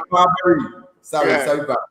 Guy. I was all Iverson because me and he was gone. So, you know, we are celebrating like Number 2 for sure, to me changed the way how we as Virgin Islanders look like. Damn, Timmy. The way Dick Vitale used to talk about Tim Duncan when we was in college. This man, I love TV because they were even trying to say, my son, the farmer sweet with Stuart Scott and all the thing at Sports Center. You remember that? Yeah, remember? Yeah. Stuart Scott used to say, "I'll slang them." Man, Yeah. TV really moved me. Damn, I just had it in Vince Carter. I know he wasn't big on the radar, but I've never seen nobody jump like that in college. And when he was coming out of North Carolina, you had Anton Jameson, you had the point guard we play against in Panama, Ed Cota, all these men. And I used to tell them, like, the baddest man on that team is Vince Carter. And everybody used to be like, you crazy. That man ain't even the main guy. I say, look, the baddest man on North Carolina is Vince. That's how bad that man they been. And I was just fascinated with Vince Carter. This one might shock you a little bit. I love Kenyon Martin for Cincinnati. No, that's a great one. That's a good pick, man. Ooh, you can hold that on Shaqui. Lorena, that could be a one and done. Didn't Kenyon Martin only play 1 year? I think he played. I think he played more than that. I think he played. Okay. Yeah. Okay. But he went up. He brought that kind of Virgin Island spirit, like how we the play with that fire. When he played, you feel it coming to the TV screen. If he block a shot, he will scream like he had that kind of passion. That's true. And I like, you know what I'm saying? And my last one, I can never forget him, Abdul Mahmoud Raoul, family known as Chris Jackson. I've never seen. He was the man. Everybody says Steph Curry. He's a great shooter. I love Steph. But people never saw Chris Jackson. I agree, Tegan. I changed my last pick for him too. I changed Brunson for Abdul Rahman. I agree. Average 95% free throw shooter, a 40% 3-point shooter. He was unguardable. Can I ask you a question? You ever see that man play a game in college? Like when he was in college? Well, I never saw really the real game because he came before us. You can't pick it. What do you mean? He played with Shaq. He played with Shaq. I used to actually watch the games. Not like okay. Then if you used to watch him play, then okay, cool. Then I'll tell you, when my story comes, I got to tell you I fell in love with him. I was in Complex. And Sonil, No, you say you're gonna tell us when your story. I know, but I'm just giving a list of it. No, Sonil is the one that tell me to watch this dude. Because when I was playing with guidance, Sonil tell me, don't shoot your free throw and hope to hit the rim. Always shoot your free throw for all net. And he said the best person to watch is Chris Jackson. And that's when I went back and started watching old videos with Pan. The man was averaging 55 as a freshman. Shaq tell you straight up, that was one of the baddest dude he ever played with. He won a pump. He was the real deal for real, man. He was serious. All right, Punk, you're 5. I was watching Chris Jackson from Complex. I have watched him play too, but like the only reason I said because not a lot of people used to talk about him back then, but I used to watch him play too. So mine's I'm gonna start with Timmy. I gonna go like Tegan said me, and he used to battle every day. Who bought up Marbury or Iverson? I was one of the biggest Marbury fan, my son. So Marbury was a beast, man. He was nice. I gonna go with a UNLV player, Grandmama Larry Johnson. Larry Johnson used to watch you play. Yeah, man. He Greg Anderson, what a lefty that played with Atlanta Hawks. I know you're talking about the Stacey Ogman. Stacey Ogman, yeah. And somebody else. They might tear up the. Yeah. I could never forget remember these man names. You remember they had some O'Bannon brothers, Ed O'Bannon. Yeah. Ed and Charles O'Bannon, UCLA. The lefty. I can't remember his name, but Ed O'Bannon. I think it was Ed. I think it was Ed O'Bannon. Ed O'Bannon. Yeah. UCLA. And I gonna go with Mike Bibby. I used to love Mike Bibby, my son, in college. Mike Bibby was Bibby. That was 5, right? Yeah, Miles Simon. Miles Simon. I like Mike Bibby too, but I didn't get the opportunity to play against him when I went to Atlanta to try out, and I was very pissed. So Mike Bibby can kiss my ass. I wanted a piece of him so bad. His party gun. But here's the reason why you didn't play, right? Because the last minute they pick you up. Yeah. Oh, that's why? Because they pick you up? And they assigned Mike Bibby, and they assigned Anthony Johnson, who was with Iverson the year in Philadelphia. I actually played against Anthony Johnson. I was killing him. But you know that man is veteran, so that man won't gonna lose no spot. Right. But True that. I wish I had a piece. I did play against my BB in 2003 with a VI team.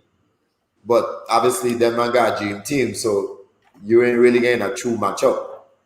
That's But true. That's true. I wish I get a piece of he in Atlanta. Hi, What Jerry. Yo. was that 5 for me? Yeah, that Yeah. was 5. Okay, good.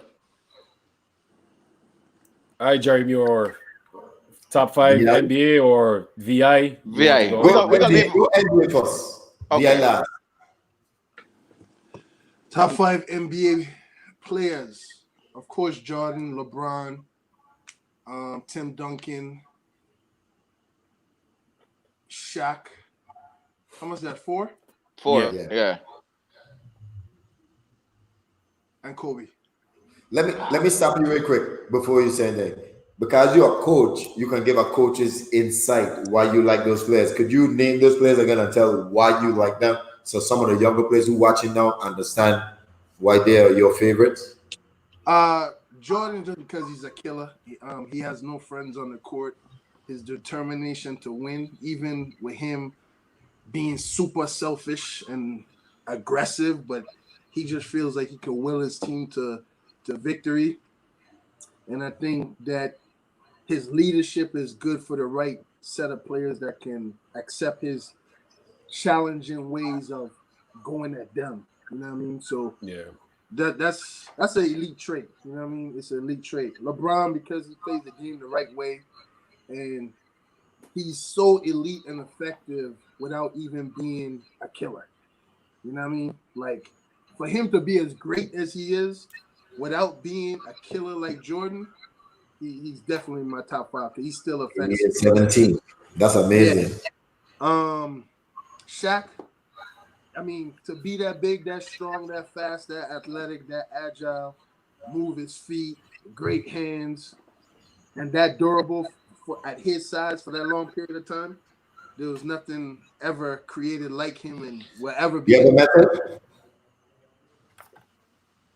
You ever met Shaq? No, I never met Shaq. No, I never meet him. He's really a big dude. I want to say something about Shaq. Shaq never reached his full potential, you know. I know that. Why you say? Because Shaq don't walk out. Like he was always coming into training camp not in shape. You're right. Every year he got bigger and bigger and bigger and not in a good way. Every year. That's why he started suffering all them injuries towards the end of his career. He never reached his full potential. I don't think. And that's the problem of being so dominant. He felt like he probably need to. Yeah, that's but true. I met him personally in the final with Lakers and Celtics with Paul Pacem when I was doing my movie. Mm-hmm. And that's a big dude, son. Jesus Christ. That's a big dude. One of the biggest men I've ever seen in my 2 eyes. Charles Barkley big. He looks smart, but Charles Barkley big too. Like wide. That man huge.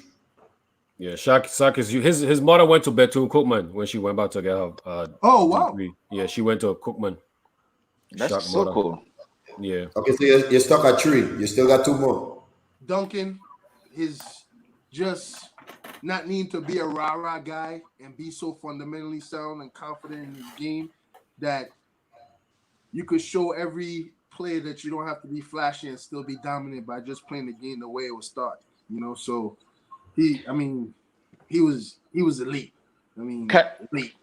Can I add to you with Duncan? Mm-hmm. One of the things with Duncan too, Duncan had a true progression, like a real true progression of a player from transitioning from high school, college to the NBA. He had like a true progression. Wasn't highly recruited when he came in. He didn't have a big name. When he first went to Wake Forest, they had a I wouldn't say a better player than he at the time, but they were going to the because he had seniority over Tim Duncan. He was more like the man of the team, and Tim Duncan just played his turn. He just played his turn. even when he transitioned into the NBA. David Robinson, even though he was on the last leg, it still was David Robinson team. But David Robinson molded him and slowly transitioned the team to him by the end of the year, by the end of the season. He had like a true progression of how a player should transition into every league or going out through their life basketball career. And I love that. No doubt. It's true. It's true. That's well said, for real. And then Kobe, because Kobe, was the closest thing to Jordan. You know what I mean? Like the same mentality, same work ethic, was a killer, and he was remarkable. You know what I mean? So rest in peace to Kobe. Yeah, Yeah, man. peace to the Kobe. bean. Rest in peace I to can the see bean. my episode could be shit because me and you almost got the same top 5. The only person being guy is LeBron. No, man, you giving away your top 5. Easily. He has my top 5, so the only person I switch out is LeBron for Iverson. Wow. So now you're gonna do your top. I like selfish players. You know what I'm saying? Selfish players is my guy because I was very selfish. You're not lying about that, brother. You're not lying about that, my son. But you know what's funny? Tiga, you weren't selfish at my team. In Of camp. course you were not. right. Of course not. Come on. But still, you was never selfish. You could have Yeah, but passed you just were as one bang. It was different. Pang, listen, It was me, bro. Pang, listen. I'll save it for his episode, man. Yeah, one bang, it was me and Bogus, and then it was him and Bogus. It was just him and Bogus. It was him and Bogus. I guess you were just coming out your shell when I was there. Bang. I used to score 25 points and people used to brag, but they shut me down. I shut your podcast down. You only had 25. I'll say this. I'll say this about. I'll say it for his episode because this is Jareem episode. But I just go to a party and 50 easy. Them day was like a day in the park. Hey, Jareem, go ahead. For the VI5, we leaving Duncan out there? Yeah. No. No, we can't switch. We can't change it. No, we can't change it. I was leaving Duncan out of it? Yeah. I don't remember that. Okay. Yeah, nobody from the panel. I mean, wow. Duncan is a VI top 5 no matter what, so we just leave it out because so we just want to highlight somebody else that people the more locals. Yeah, the more locals. Guys who inspire you on game that you just love. Coffee is unbelievable. Coffee, he's top 5 dead or alive. Coffee. No argument here. Facts. Like what people think that they see of Coffee in Man League and they think that's something. That's 10% of how he plays. 10? That's 2%. Yeah, 2%. Coffee's unbelievable. Like it sure is. At Duke, he could have played at North Carolina. Anywhere. He would just coach Tavesta Anderson, just lucky that he was coaching the national team, and that's why you get Coffee. Like, I'm telling you. Coffee was like that. Of course, I can't say Tegan. No. Oh, wow. Yeah, really stretching it. Well, Walter Hodge. I don't know if I know Walter Hodge, but yeah, Walter Hodge is a 2-time back-to-back champion at Florida. University of Florida. Player in Florida history. And being able to coach I see why he won, and I see all the winning qualities. You know what I mean? He's a full breed cock. You know what I mean? Like a fighting cock. The man knows that man is for real. Yeah, he had Rubio. Yeah. Craig Williams, the best shooting big ever out of the ball challenge. You know what I mean? Tiga, that's true. Shooting big. Better than Craig. Yeah, I will give that. So to Craig. Even better than Mac, because I haven't seen Craig in his prime. I can only speak of who I seen. Mac was great. You're right, and that's why I call out Tiga. The thing is, even though Mac was a big, Mac is only like 6'4", 6'5". Craig is really like a true big. So when he say big, he catch me off guard. Because Craig is literally 6'9", 6'10". Mm-hmm. That's a big.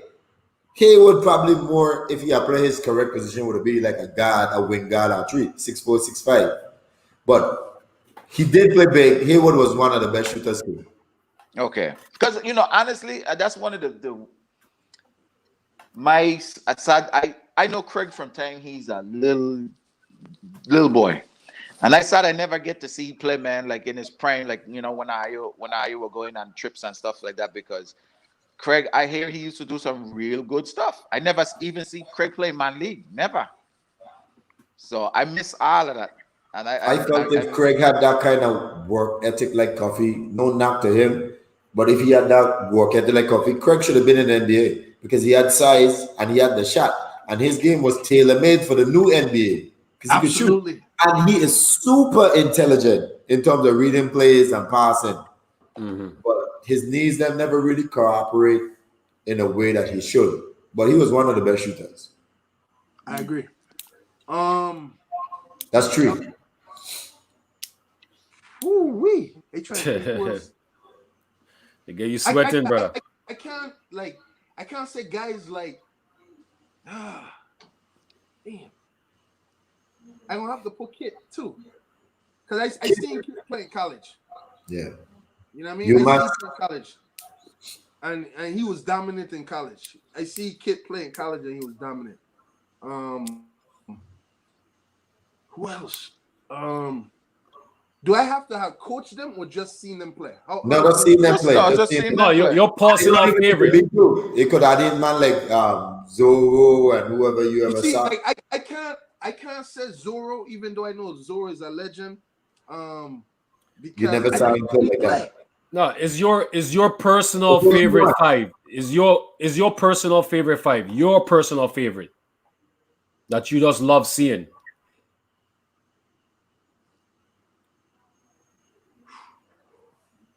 I'm gonna surprise I have one here. Kadeem Ras. Because I accomplished a lot with that dude on the junior national team. So I gonna give Kadeem his jacket. He was one of the best point guards that I ever coached on the junior national team. He's super. Yeah. He's one of the best point guards still answered growing. Yeah, I gonna give it to Kadeem. Kadeem went toe to toe and Kyrie Irving 6-0 against Kyrie Irving. So that counts for something. You know what I mean? So I will put Kadeem in there. And then the last one, man. I gotta help you out. You talk so good about Carlos, you better put in. But I never coach Carlos. I only play with him. But it doesn't matter. No, it don't matter. It's who you like to see play. Period. Yeah, it's like people you played against, people you watch playing. You're five. Yeah, Carlos got to be in there. Great. Yeah, he definitely got to be in there. Carlos, because Carlos left home so early, Carlos will be forgotten about a lot. It's sad because he left home so early. Carlos never went central. He never went complex. He never went. He left before then. Before people could really see who Carlos was, my son. Carlos was crafty with the ball. That dude could shoot the lights off the gym. Hey, I know. I used to see Carlos. I used to see a image of me. The dude Carlos used to do everything I could do with the ball. In the VI, though. Say that again. I know Carlos. Listen, I want you to hear this because I live with him. Yeah. He's the biggest underachiever in the VI. You know why? That dude was supposed to make $100 million. Yeah, easy. He was great. Easy. Yeah, Carlos. I hope when he come on the show that he be honest with himself and the youths them and not understand it's not about living into his glory or what he did, but passing on the message to the next Carlos. Don't misstep like he. Don't follow that footstep. Yeah. Carlos was great. And he had great size. He was a tailor-made NBA player. Yeah, tailor-made. You know what? Tailor-made. I was talking to this coach, right? His name is CY. He's the top assistant at Florida State, right? Let me stop you. Can I stop you? Go ahead. No. You know CY was my assistant in Jacksonville University? You lying. Carlton Young. I gonna call you and tell you. Call you and ask you about me. This man loved me. When he went to Harvard, my boy wanted me to come to Harvard with him. CY said Carlos is the best player he ever recruited that didn't make it to the NBA. Even to this day, with all the first picks that he has at Florida State. And let me stop you again. A week ago. Let me stop you again. This is so crazy, Pang. I have to stop you. You know, CY get me to come to Atlanta to go and work out with the Atlanta Hawks? You ready for this? I got something else for you. CY's best friend, right? CY best friend is Nicholas Clarkson's father. That's crazy. Crazy. Small world. Small world, man.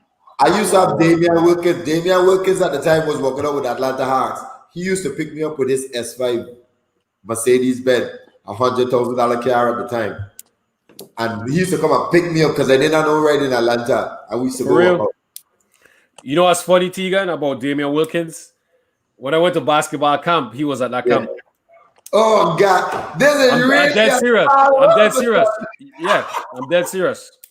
Damian Wilkins. It's crazy how stout this world was. What you say, CY? That's one of my favorite coaches, Art and Jareem. Just tell you about me. He go rave about me. Trust me. This man, I love me to death. I don't call you on the way home and tell you. I'm like, CY, you didn't even tell me you coach Kevin Shepard. Wow. He's been in the game a long time. He's been in the game a long time. He go crazy. That's my boy, man. I love that dude. Really good human being. Really good. Jareem, you actually at your work office, like your actual work office? Yeah, I still the championship trophy on my coach office. Nice. My wife, you know, and in the office, man, cooling in the office, you know. Talking about the champ. Let me get this question in. Pan. No, go ahead. Dwayne. Dwayne asked this question. What championship you won that has stand out the most to you? This one, because it's not a program that has ever won a championship ever in this league. And we were picked to finish 7th in the league. And for us to win this league with 18 games in the league and to win it outright without having to share the title, it was special, man. That's big time. What conference is that? Conference USA. Oh, yeah. So it was special. It would have been the first time I was going to the NCAA tournament, but COVID stopped it. You know what I mean? Yeah. COVID stopped it, so we gotta try again this year. And we pretty much got the whole team back. You know, we just gotta stay healthy and try to make it work. You know. Man, this year would have been a good year for the NCAA tournament, man. Oh, yeah. Is Cincinnati still in your conference? No, they're not. Cincinnati is known the AAC. The AAC. American. They went to the American. Football run everything, man. Football. Yeah, they messed it up.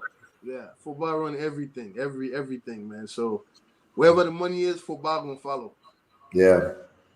So who's the biggest rival in your opinion in terms of this season? Oh, Western Kentucky every year. They have the best players that blue chips can buy. How many players is in the Conference USA? How many teams? I mean, how many teams? My bad. 14. Wow. Yeah, traditionally they always was a big conference. Yeah. Is it like have they separated by like north, south, or east, west, or is it just the 14 teams?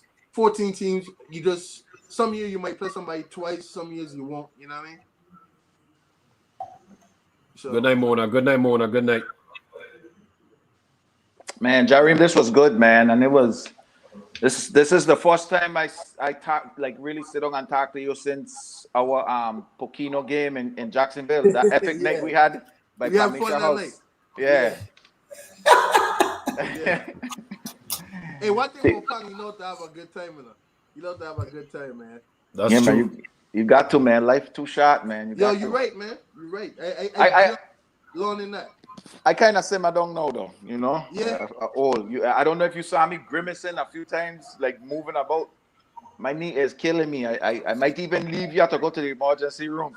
Wow. And get checked out. Hey, my head.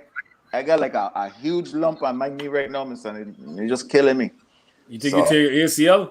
I don't know. All I know, I tried to block somebody today, and I felt it pop. It felt like I left the bottom half of my leg down on the ground, and I up in the air. Stop that. I telling you, the man. I promise you. It feel like my knee just separate like that and went back together. However it meant, but But man, you when talking it out, guys. You can't. Your knee walking. You notice me sit up straight like this yet? I always leave it to the side. hey, I tell her I give it up, brother. I ain't listening. I tell her to man, leave it alone. And I talk can't. about playing 1-on-1 against me, and I can't even be healthy. That's Gary, I crazy. literally bend down and hurt my back. This is crazy. No, I tell you, man, for real. Every first step out the bed in the morning, it'll take a little while for the body to warm up to start. Right. Yeah. They really do. That's how I be feeling. Yeah, man. Jeez, Man. man. crazy. I should have choose baseball. We should have.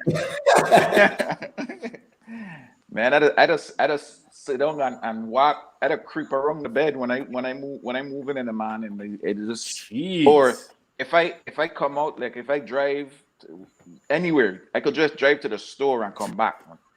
Man, it take me a good 5 minutes to get out of the cab, son. That man said we have to rename the podcast the Old Man Yeah, Podcast. Minus me, brother. Like it's me and she. It's wild. And I Tegan getting a little. I never had back pain, but I know I don't feel it even more than he because I still got a little more years than he. My son, my legs them from my ankle to my knees, my son. I don't feel every movement.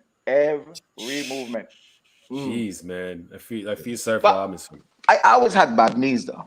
Always, even in I think that's the hard floor that we play on in the VI. It's just we grew up on so many hard floor. We take it for granted, but them man in the States don't really play on much of them things. Yeah, they got outside court, but eventually them man got a good floor. You know, they got a Texas nice gym. We outside in freaking asphalt and concrete and tile. Right.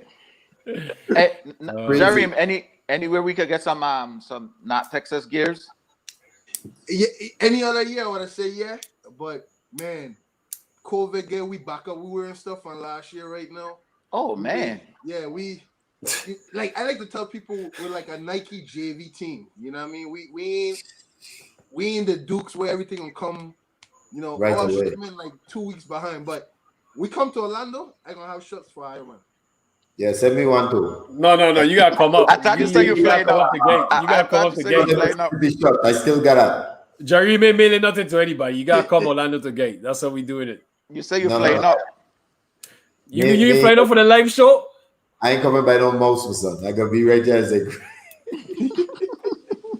This guy, bro. The disrespect is real, my son. So the NBA could do it, but you can't do it? Yeah. Jerry, being a coach, is there any coaches you kind of study? Study the way how they coach, or any type of plays, or any system that you kind of look after? Nah, incorporate to your coaching style. I don't study coaches. I study people. I study like most of my coaching philosophy or coaching techniques come from just talking to regular people that don't even coach basketball. Because again, I want to connect with the players on a real level, and I don't want it to be basketball because we put a lot of basketball into them in a week, so I like to give them the curve ball. You know what I mean? And that's how I feel I have a longer impression. And then when I do tell them something that it do matter, when I do talk about basketball, it's a good balance. That's the least of what I talk to them about. You know what I mean? Yeah. So that's a good balance. Really, really is a good balance. Yeah, it is. That's why I like listening to coaches talk. From different sports. Just because you learn a lot from you guys. From a different perspective. You guys deal with so many different people, and then you guys have coaching staff, or you deal with other coaches. And then just to hear you say that, it kind of makes you look at it at a different perspective. Yeah, definitely. That's pretty cool, man. I never thought about it.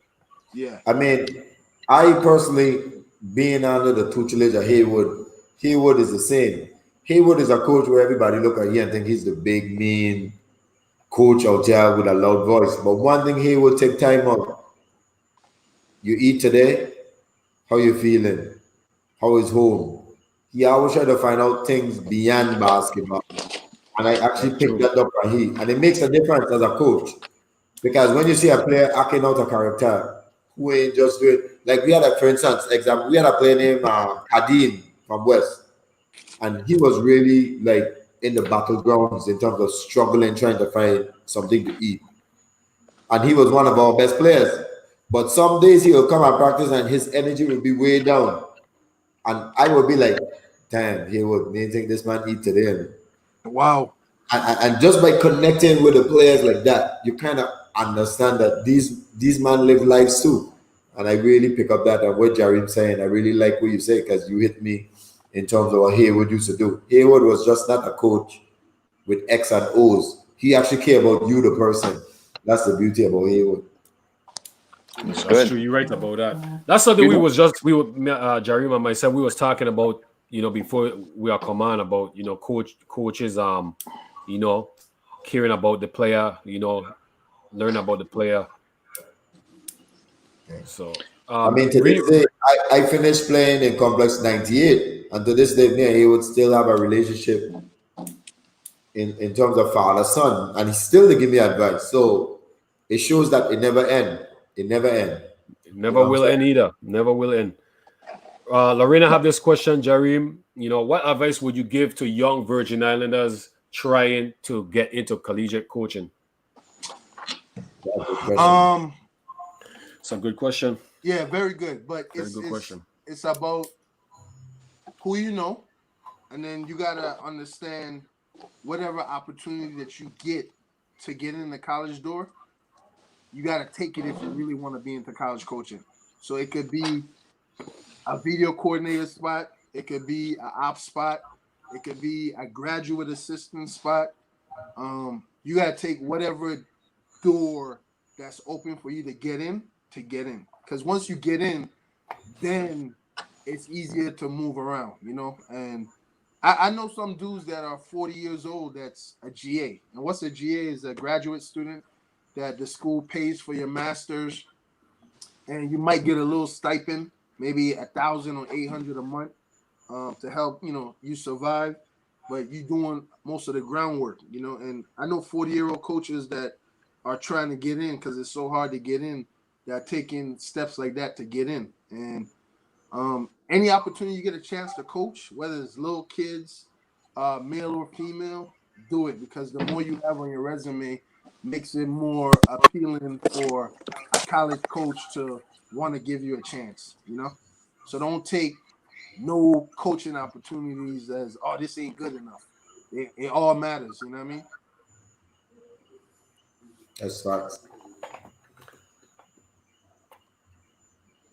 Pang, you okay, bro? Yeah. I posted this video someplace. Oh, any more questions, Mumba, from the people there? No. That was it. Is anything that you wish you could have touched on or wanted to touch on? Anything that you had that we didn't touch on that maybe you might want to share or? Nah, man, I touched the one part that I really wanted to talk about, which was depression. But just know I'm always willing to help any Virgin Islander, but understand that, like I think T Gun said it, it's a business. You know what I mean? And I can't put my name on you if you're not gonna represent yourself first the right way and VI as a whole the right way. Right. Because um whoever is in whatever position, they work hard to get there. And one mistake could ruin it. You know what I mean? But I'm always willing to help any other Virgin Island male or female, um, with anything that I can help them with that's in my reach. Because that's the reason I got into sports. And like Pang said earlier, that's my what you call like Q dogs? What you call them? What you call that? Fraternity. Yeah, that's my fraternity. Sports is my fraternity. You know what I mean? The bond that I have with everybody from playing or coaching or former players, that's my fraternity. And I know people in all walks of life that have played sports, and I can always help with other kids and other adults that might want help. You know what I mean? Well, this was very good for us, man. like I love how our sessions goes. It's not like a true interview. It's just like brothers just coming together and talking. You got opportunity to share your story. I definitely learned some things today, which was good. I knew you, but I didn't know you as well as Tegan know you. So this was good, and I really appreciate you taking the time and sitting down with us, man. And I hope it was enjoyable for you as it was for us, because that's what we aim for. Nah, definitely, man. Again, I appreciate being on here and getting a chance to share my story and y'all listen and just hopefully help somebody, man. Again, what y'all doing, man, is so underrated, man, because we grew up in a screw-faced culture. We grew up in this man may have a better ride on me and he get bigger rims and we grilling he like for Aya to do this, like I salute y'all, man, because the first time I see the first time going, I was like, I gonna be honest. I was like, how long these men gonna keep this up? And look where we at.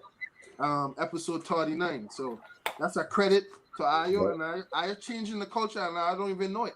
I changing the culture, you know what I mean? And the best thing that I know I was serious is when it was bigger than just Facebook Live, to where people who might have an ego to not let anybody see them sign on watching, that they could watch behind the scenes. And that's still getting the message across. You know what I mean? So respect to our man, for real. That's big time, man. And as for me, I know you very well. I mean, I've been following your career from day one, and I learned a lot tonight as well. And especially when you spoke about the depression and stuff like that, I didn't know you were going through all these things, and it just means to show that even though we know each other for such a long time, we all go through things that we don't even know. You know what I'm saying? So, like I said before, and I mentioned many times, dude, I'm happy that you're really seeing the other side. But anytime you need a voice, man, you can call me anytime. Even if your I know wife kick you out, you might not call me even if back your right wife away, kick but you you out, I call got me. space here for you. Just come and stay. You're good. You don't even need to worry about that. You're good to go. Appreciate it. That goes for you too, Bomba, not Pam. You. Me? Boy, no man, I safe, man. I good. Not me. I stay out of I got in a lot of trouble when I was young. I'm good now. I'm a Okay, change good. man. Like Tupac said, I'm a change man. I don't get my key. You didn't even know it yet. Hey, big up to Dwayne Crowser again, man, for the shirt, man. The dope shirt. Check you out. Dwayne Crowser, he's selling some nice shirt. 340. I caught me a couple. Make sure we look out. Like, I think Tegan said, I had to buy a whole heap of VI clothes. Don't pay me Me no too. mind. Sav Life, my cousin. Yeah. Malika and them, we're not the same. You know what I mean? Like, I rep it, man. I don't care if the people up here they don't know it. I know what it means. You know what I mean? Right. So I rep it. You know what I mean? Only thing me wearing yet is clocks. Me wearing no clocks yet. Yeah. I agree. I had to support all them, man. I didn't know doing that a shot. So doing, you better link me because I definitely need couple. Doing send here, send the Dwayne. name so we could put it up on the podcast. Man, for me, man, this episode was amazing, man. This episode, it was everything you will ask for in an episode, in someone telling a story, man. You talk about the good times, you talk about the bad times, and like, everybody talk about the podcast and stuff. It's just preserving, Virgin Islands history. It's giving people a chance to tell the story, giving people a chance just to share their voice, and it's just us showing appreciation to that person, because I mentioned it a while back. Coaches sacrifice so much. They sacrifice time from the family, they sacrifice time from the kids. You talk about your struggles sleeping on couches and just going to Walmart to use the bathroom. It's like so much that That's crazy. coaches go through, and it's important that we from the VI show each other love, because if we're not together, we always separated, we never go win. We never go win. That's why it's only like one Tim Duncan in the NBA. Is a reason why is that, So it's important that we just show love to each other, man. That's the most important thing. Our platform is more just highlighting people, telling their biography. So when 100 years later someone could learn about the VI's history and they could hear it from the person voice, they could see it from the face. It's not like if we learning about people like Christopher Columbus and they brainwashing us with that kind of BS. It's there for the taking. People could see it, they could see the person, they could hear the voice. So it's important that we just continue to show love. Anybody that wants to come on the podcast, they're more than welcome. They just got to ask them if anybody recommends somebody, you guys just ask them yourself if they're willing to come on. If they're willing to come on, then they could contact one of us. And again, Livewire Sports doing their thing, so big up to Livewire Sports as well. And anybody else that doing this type of platform, highlighting the VI, big ups to them as well too. We got to stick together. We got to stick together, look out for one another. So we can all win. Because we might not win now, but our future generation gonna win, and that's the most important thing. And if we can make that change, we'll be good. So 50th episode, somebody better get Tim Duncan or Roger Bellan. So that's the goal. Kyle Rashidi, he gave even Raheem Christmas, because I think he Raheem would have been a good one too. Yeah, I could get Raheem. I could get Raheem. Doing no interviews right now though. I tried to interview when I was doing a little thing. He said he ain't doing no interviews right now. Tell Raheem to jump the broom. Raheem to come home and work out with me. Tell Raheem get you bought on the Elite podcast. I got Dwayne. I got raised. I go here raise up. No, I'm gonna get Raheem. We gonna get Raheem, man. We gonna get you. Well, fellas, Irene, this was a good one, man. Thank you for bringing it home for us, Jareem. You knock it out the park. To the viewers, there's no us without you. There's no us. We thank Ari for sitting down and taking our time, signing on and sharing our views, your comments. Renice, Dwayne, the usual, Kerry-Ann, Alrika, Lorena, Bogus, everybody who does sign on with us from week in, week out. We appreciate you and just keep it coming, man. Spread the word and we're gonna keep it going. Love it. Keep sharing it. Appreciate it, fellas. Hey, no problem, man, Jareem. Love, bro. You take care. One love. Much love. Thank you. To you. Yeah, man. Well, fellas, again, me a bag of ice. I know you are watching. We have like popcorn, but I ain't mad at you. Hey, we still live, by the way. So I just I know we still live. So I know. I can see live, but my back killing me, son. If I had known you have put back pain on yours, I would have said me pain on mine. It's killing me. What? That was great. Jareem was great. I'm the top of my kneecap, my son. So yeah. I ain't gonna go down ER though. I'm gonna talk it out tonight. See how we feel in the morning. If it real tight, then I gonna be making a call. I'm gonna link you tomorrow, man, to see how you're feeling. Yeah. Renice, tell Makila I'm gonna call him tomorrow. Tell Makila I'm gonna call him tomorrow. We got to get him on. So Renice, tell Makila stop playing with me. G-Next funeral, I tell Makila he gotta be on. So we need Makila on for sure. Man, they said we's the old man podcast, my son. So we're just going to a bad stretch, but we're gonna be back. We're good. Right. I only. It's just a minor setback for a major comeback, as did I say. Right.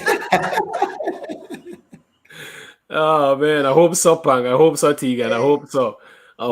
Because my back heavy, right? My back about to hurt now. Carry both are you? Because I have an injury. Shout out to our principal, Senator VLA. It's voting time. I'm actually gonna go vote early tomorrow, and you definitely know I'm definitely gonna vote for VLA. So you guys out there, get out there and vote. Don't just talk about it.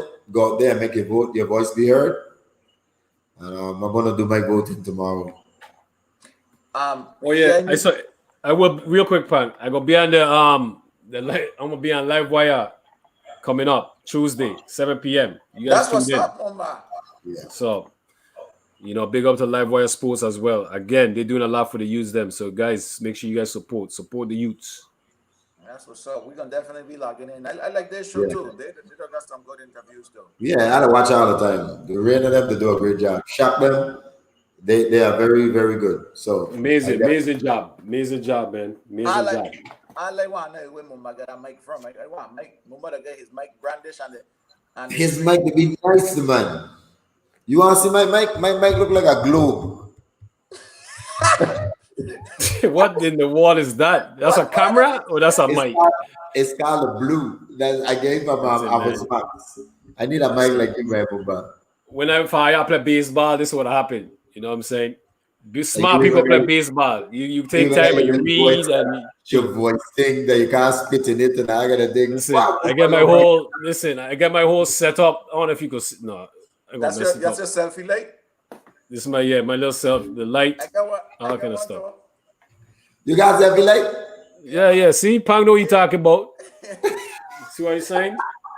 Tiga, you playing games, man. You the $1 million man, and you acting cheap. In my wife's office, I don't have no light. This is her lighting, yeah. I hope I don't embarrass her. Put some of them Jordans on eBay, but I'm investing a nice mic and lighting.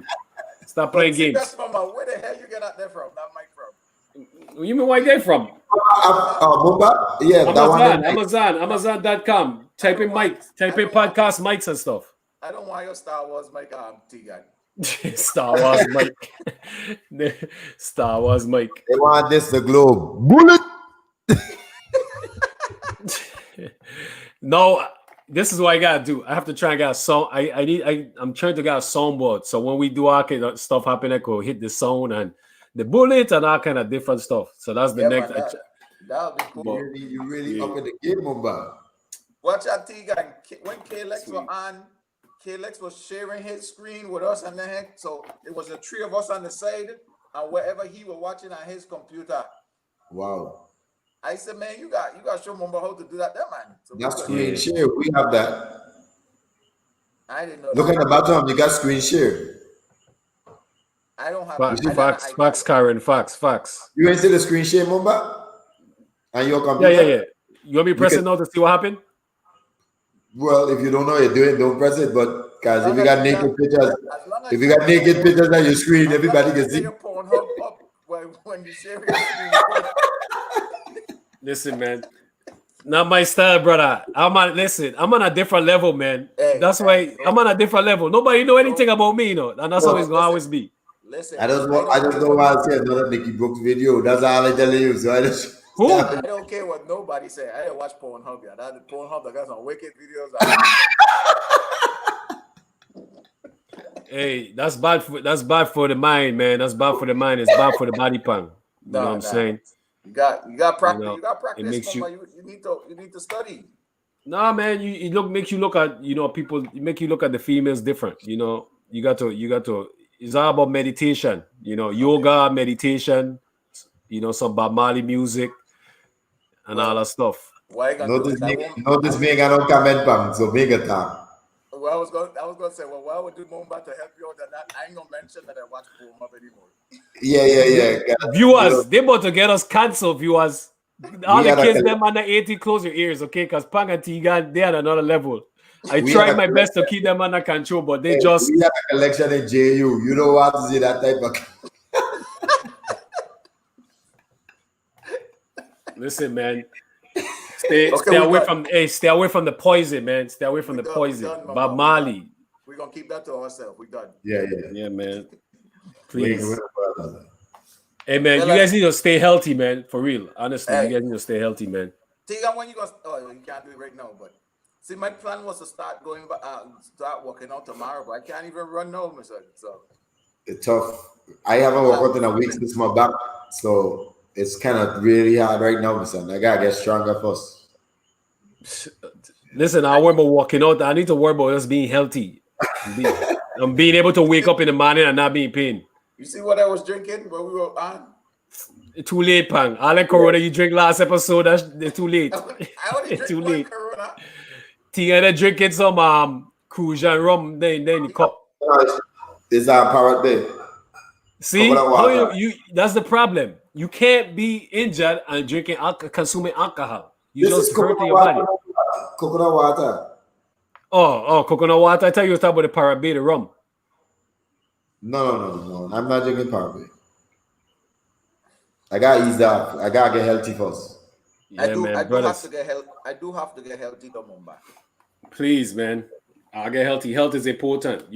Health is important, man. You know. Trouble.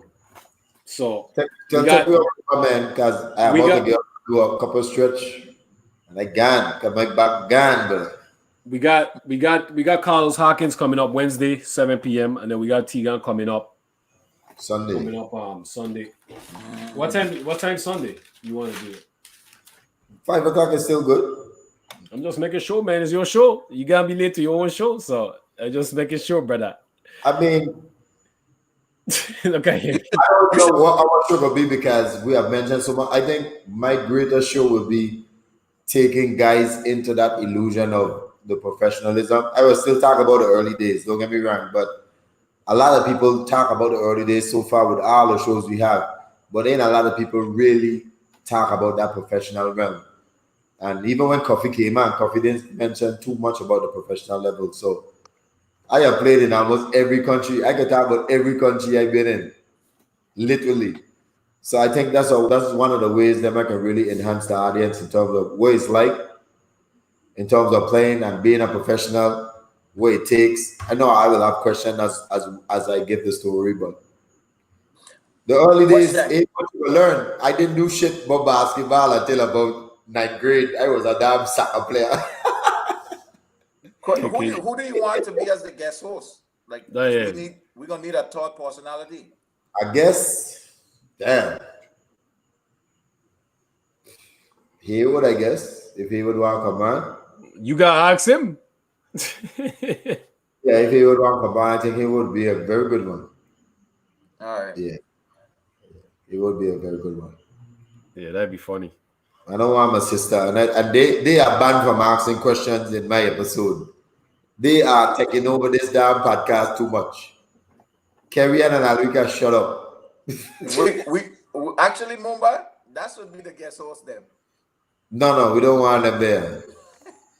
They will actually learn a lot from I'm thinking, Pang. I might. At least that they really, yeah. They looked up to me so much in terms of when I was getting a little stardom. They will actually learn a lot from me. You know what I'm saying? In terms of some of the places I've been going and going through and stuff like that. Even when I quit playing soccer and my father didn't talk to me for like 3 months, like stories like that will act because they probably didn't know what was going on. They were small. But when I quit soccer all of a sudden in 10th grade, my father didn't talk to me literally in 3 months. You know we stayed live. Come on. There we go. I know. I just gave you a heads up. Me and my pops good, we good. But when I quit soccer, this man literally didn't talk to me 3 months back. I just think you're sharing too much. You're taking away from what we can learn on Sunday, next week Sunday. No man, I don't talk a lot. We got a lot more to go over. So we got Carlos, we got Tegan, and then the following Sunday we got Karen Carty, and then the following Sunday after that we got Rudolph Simmons, and then the following Sunday after that you got myself, and then that's the Sun. So the next 4 Sundays, the next 4 weeks is booked with Sundays. We already got the guests, so should be fun, I reach out to Felicia James, but I ain't gonna respond yet. All right, so I've been in contact with some people. I got to contact some other people. Interview. Felicia, I appreciate who? Felicia. I was one of my favorite players to watch playing. Definitely. Hopefully we could get around. I want to go. Eventually, I like to do a month where it's nothing but female guests. So hopefully we could make that happen sometime. A whole month? Yeah, a whole month. You know what? Come on, it's only 4 weeks in a month. My back's still hurting. Man, look at you. You got to show appreciation to the female athletes too.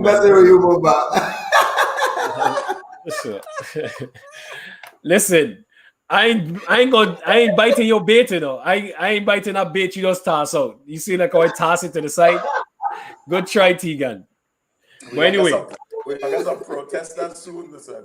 Yeah, because Tegan look at the girls band. So, I appreciate everybody that recommend the guests and getting in contact with a lot of the guests them to make it happen. So I appreciate everybody that toss out the names them and made it happen. I really appreciate you guys, honestly. Much love to you guys, man. That means a lot to us. So damn Tegan, everybody going crazy. Just being honest. He can sing back what it bastard what it. But trust me, man. We're gonna wrap it up for my episode. I won't dominate the mic like how previous episode, because like I said, I already been given a lot of snippets. Pag, you hear that same story all the time, right?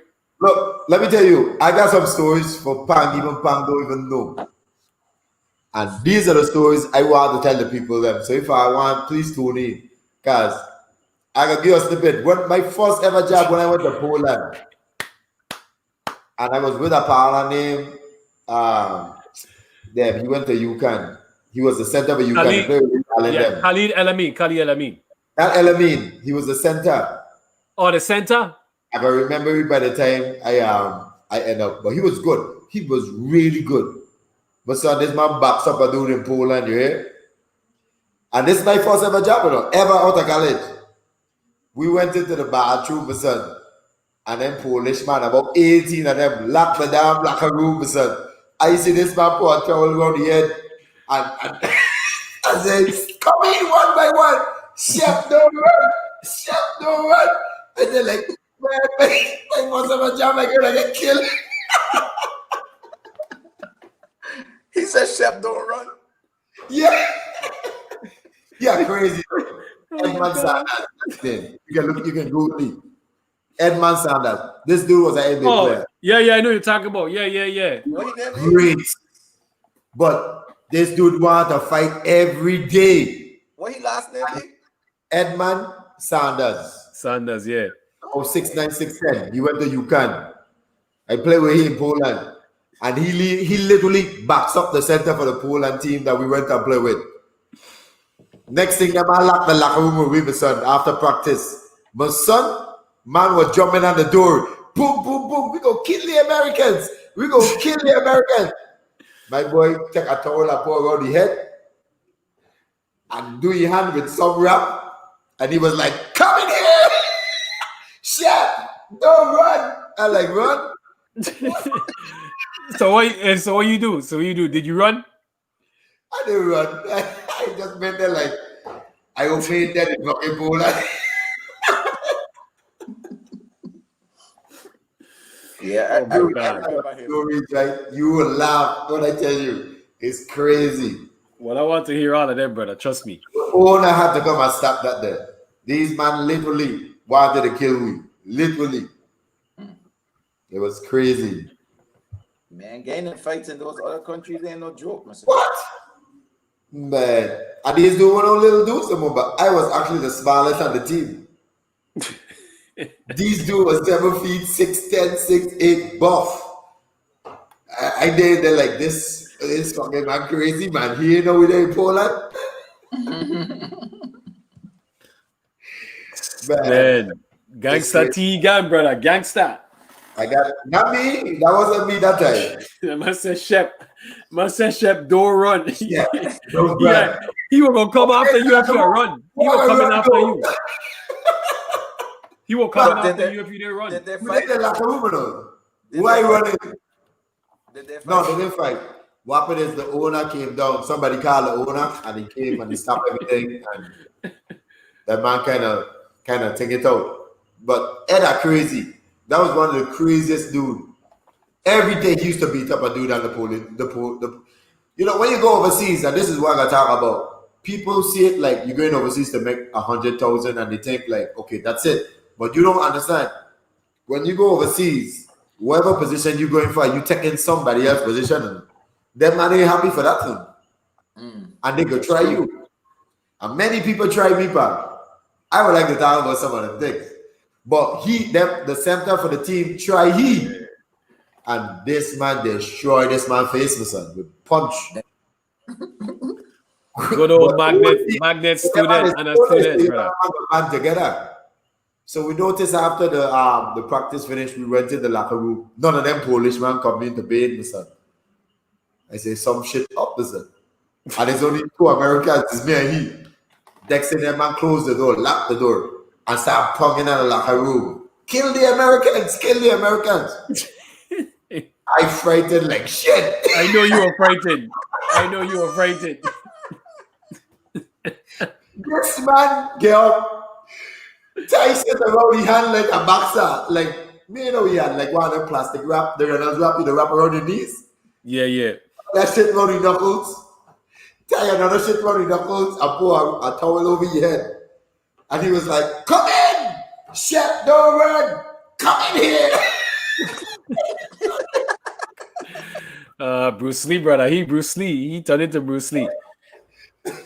Hey, I would have fighted though, but them man would have chased you with it. It was about 19 of them, man. There's no way we could win. I wish I could have seen your face. I have frightened in that situation. I have frightened. Knowing you, brother. Knowing you. I wish I could have seen your face. No macho man bang by telling you, yeah, man, I am ready with this man. No, that was my first ever job. I just leave America and I go in Poland. I am frightened like shit. So you went Poland straight from Jacksonville? No, I went Spain first, which I will talk about. And I played a couple of months in Spain, but then my passport, something around with my passport with the Basman rule. So the man disqualified me from playing in Spain. So Jose was like, you are already in Spain, you want to go to Poland? And that's when I shipped right out to Poland. And I went to play Poland. I remember when you were in Poland. Yeah. That was cool as shit. My first ever job number. And I about to get killed. I can't wait to talk about that. That was so funny. Don't worry, man. You got I bet that I see that man got Hitler as a superstar. I said, what? You got a whole week to get your story together. You got a whole week. Me and Pang ain't gonna say anything. We just gonna listen to you. I've been so many places. I can tell you so many stories. I mean, one more just for the audience to get a basket pit. When I went to Venezuela and a dude, I was killing. And you know, I kind of, Pang knows a little show, man. So I was talking shit. This dude come up to me, and he was like, I could kill you. I got a gun. So I kind of mush in his face, right? Like mushy off. So that man party. And one thing in Venezuela I got to talk about, that man don't throw nobody out the game. So this dude at my team named Ernesto, I'll never forget him. Every team has a gangster. Luckily for me, he was the biggest gangster in Venezuela. Everybody respect him. This man come to me, so he don't speak English good, it's Spanish English. And he was like, my son, what you doing? Don't you ever get in another fight again. I am so pissed with you. Mira pendejo, asshole. Don't ever do that. That's my job. I asked them, man, what the hell are you talking about? You know what this man talking about? I defended myself. He mad with me because I defend myself. That man was like, no. He's the gangster of the team. Anytime you get in problem, he will take care of it. Literally, Pam, second half, we were back in the game. The same dude who tried to rough me up, he tell me, bring it to a pick. Me and see what happened. But after I passed the pick, my boy down the ground with blood coming out his mouth. Man. This man knocked this dude out. Pow! Literally, he was shaking and I got this dude dead. And the next day practice, he was like, that's my job. You don't ever get into a fight. That's my job. Oh my God, this is crazy. You had a bomb, Samson. Every team has one, but luckily for me, like I tell you, he was like the baddest bouncer in Venezuela. Everybody I respect him. He a buff. He was like 6'8", muscles like crazy. Everybody I respect this man. His name is Ernesto. I'll never forget him. He knocked this point guard out clean. Another man never messed with me in Venezuela. It was crazy. Hey, we need to say you have to finish the first story. I know we're gonna leave in a couple. We're gonna leave, but she said you started the story. You gotta finish it. Just know I am frightened like shit. In a different country, surrounded by a bunch of their countrymen in locked in a room, 18 Polish man. and it's 2 hours alone. Come on, man. Anybody would have been frightened. Not saying that you'd have run or nothing, but I couldn't run. I would have fight, but I had not said, damn, our ass gonna get trashed with some. But maybe Edman would have knocked out a few men and level the playing field. Yeah, tough. I ain't gonna lie, he was tough. He was really tough. But them had man big like his size and stuff like that. Ain't about the size of the man, but when you have so many people, it would have been tough for we to beat 18 man, But why they wanted to kill the 2 hours when it's only he beat up? Because every day he pick a fight with somebody. Ed was crazy. Like he would literally pick a fight with somebody. And nobody else would fight back. But then this day, the center fight back. But the center was no match way in terms of hands. He actually pretty much backs up the center bad. Like really bad. But why they say kill the Americans, not the American? Yeah. Why we holding head. Because we are the only two imports. So it's only two imports, 2 Americans with 18 Polish men. So I guess the Polish man them came together and like, we can't let this American come to our country and do it like this. So after we went to the locker room, them man planned for Wimbledon. And literally them man were ponging in the locker room. Boop, boop, boop, boop, boop, boop. Kill the Americans. And my son, I swear to you, Ed did. This one I know this man really was like a gangster dude. He wasn't frightened. He take the runners rap because after every game you wrap your knees them and stuff. He started wrapping his knuckles. He wrapping the other knuckle. Then he put a towel around the head and he looked back. Shit, don't run. Hey, see, you could tell he's serious because he was preparing himself. He was preparing himself. So what happened? Like after that situation, how was it playing in the team? Like after that incident? No, they had to get rid of him. But you? I played, but I left them too. I can talk about that on my story. I had to leave them because they ran into financial trouble. They actually owe me 3 months payment. I would like to get that in these type of days, but we had to leave the camp right now. But after that, the owner came. One thing in them countries, when the owner and the big man them talk, them man listen. Because the owners them ain't like no little Mark Cuban them man. Pam, the owners of these teams is literally mad and gangsters. Yeah, that's true. This man is money man. So when that man tell you, don't touch this man, you can't touch that man. That's how these countries run. This man is mafia man. This man is gangsters.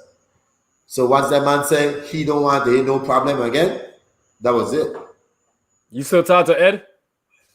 Once in a while we used to email, but not anymore. We gotta get you in the show. Crazy man. He played 1 year in Puerto Rico. He get the same damn problem. Wanted to fight Fireman. The man kick his skull out the lead. Everywhere he go, he fight. And that's the reason he never make the NBA. Because he was good. Like literally, Pan. He was good. He could do everything. Shoot. But the dude like to fight. Yeah. He like to fight. Yeah. Well, the man, again, and get me something to eat and catch Carla tonight. Tonight I'm getting sleepy over here. Yeah, man. Yeah. Still early for me, but yeah. You want to hit my story. We'll save that for next week. Let us know. We got Carlos Hawkins. We got Tegan. So finish your coconut water. I get it.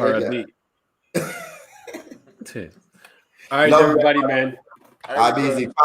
Get better, everybody. Nah, be easy. Yeah, both are get better. Love alone. All right.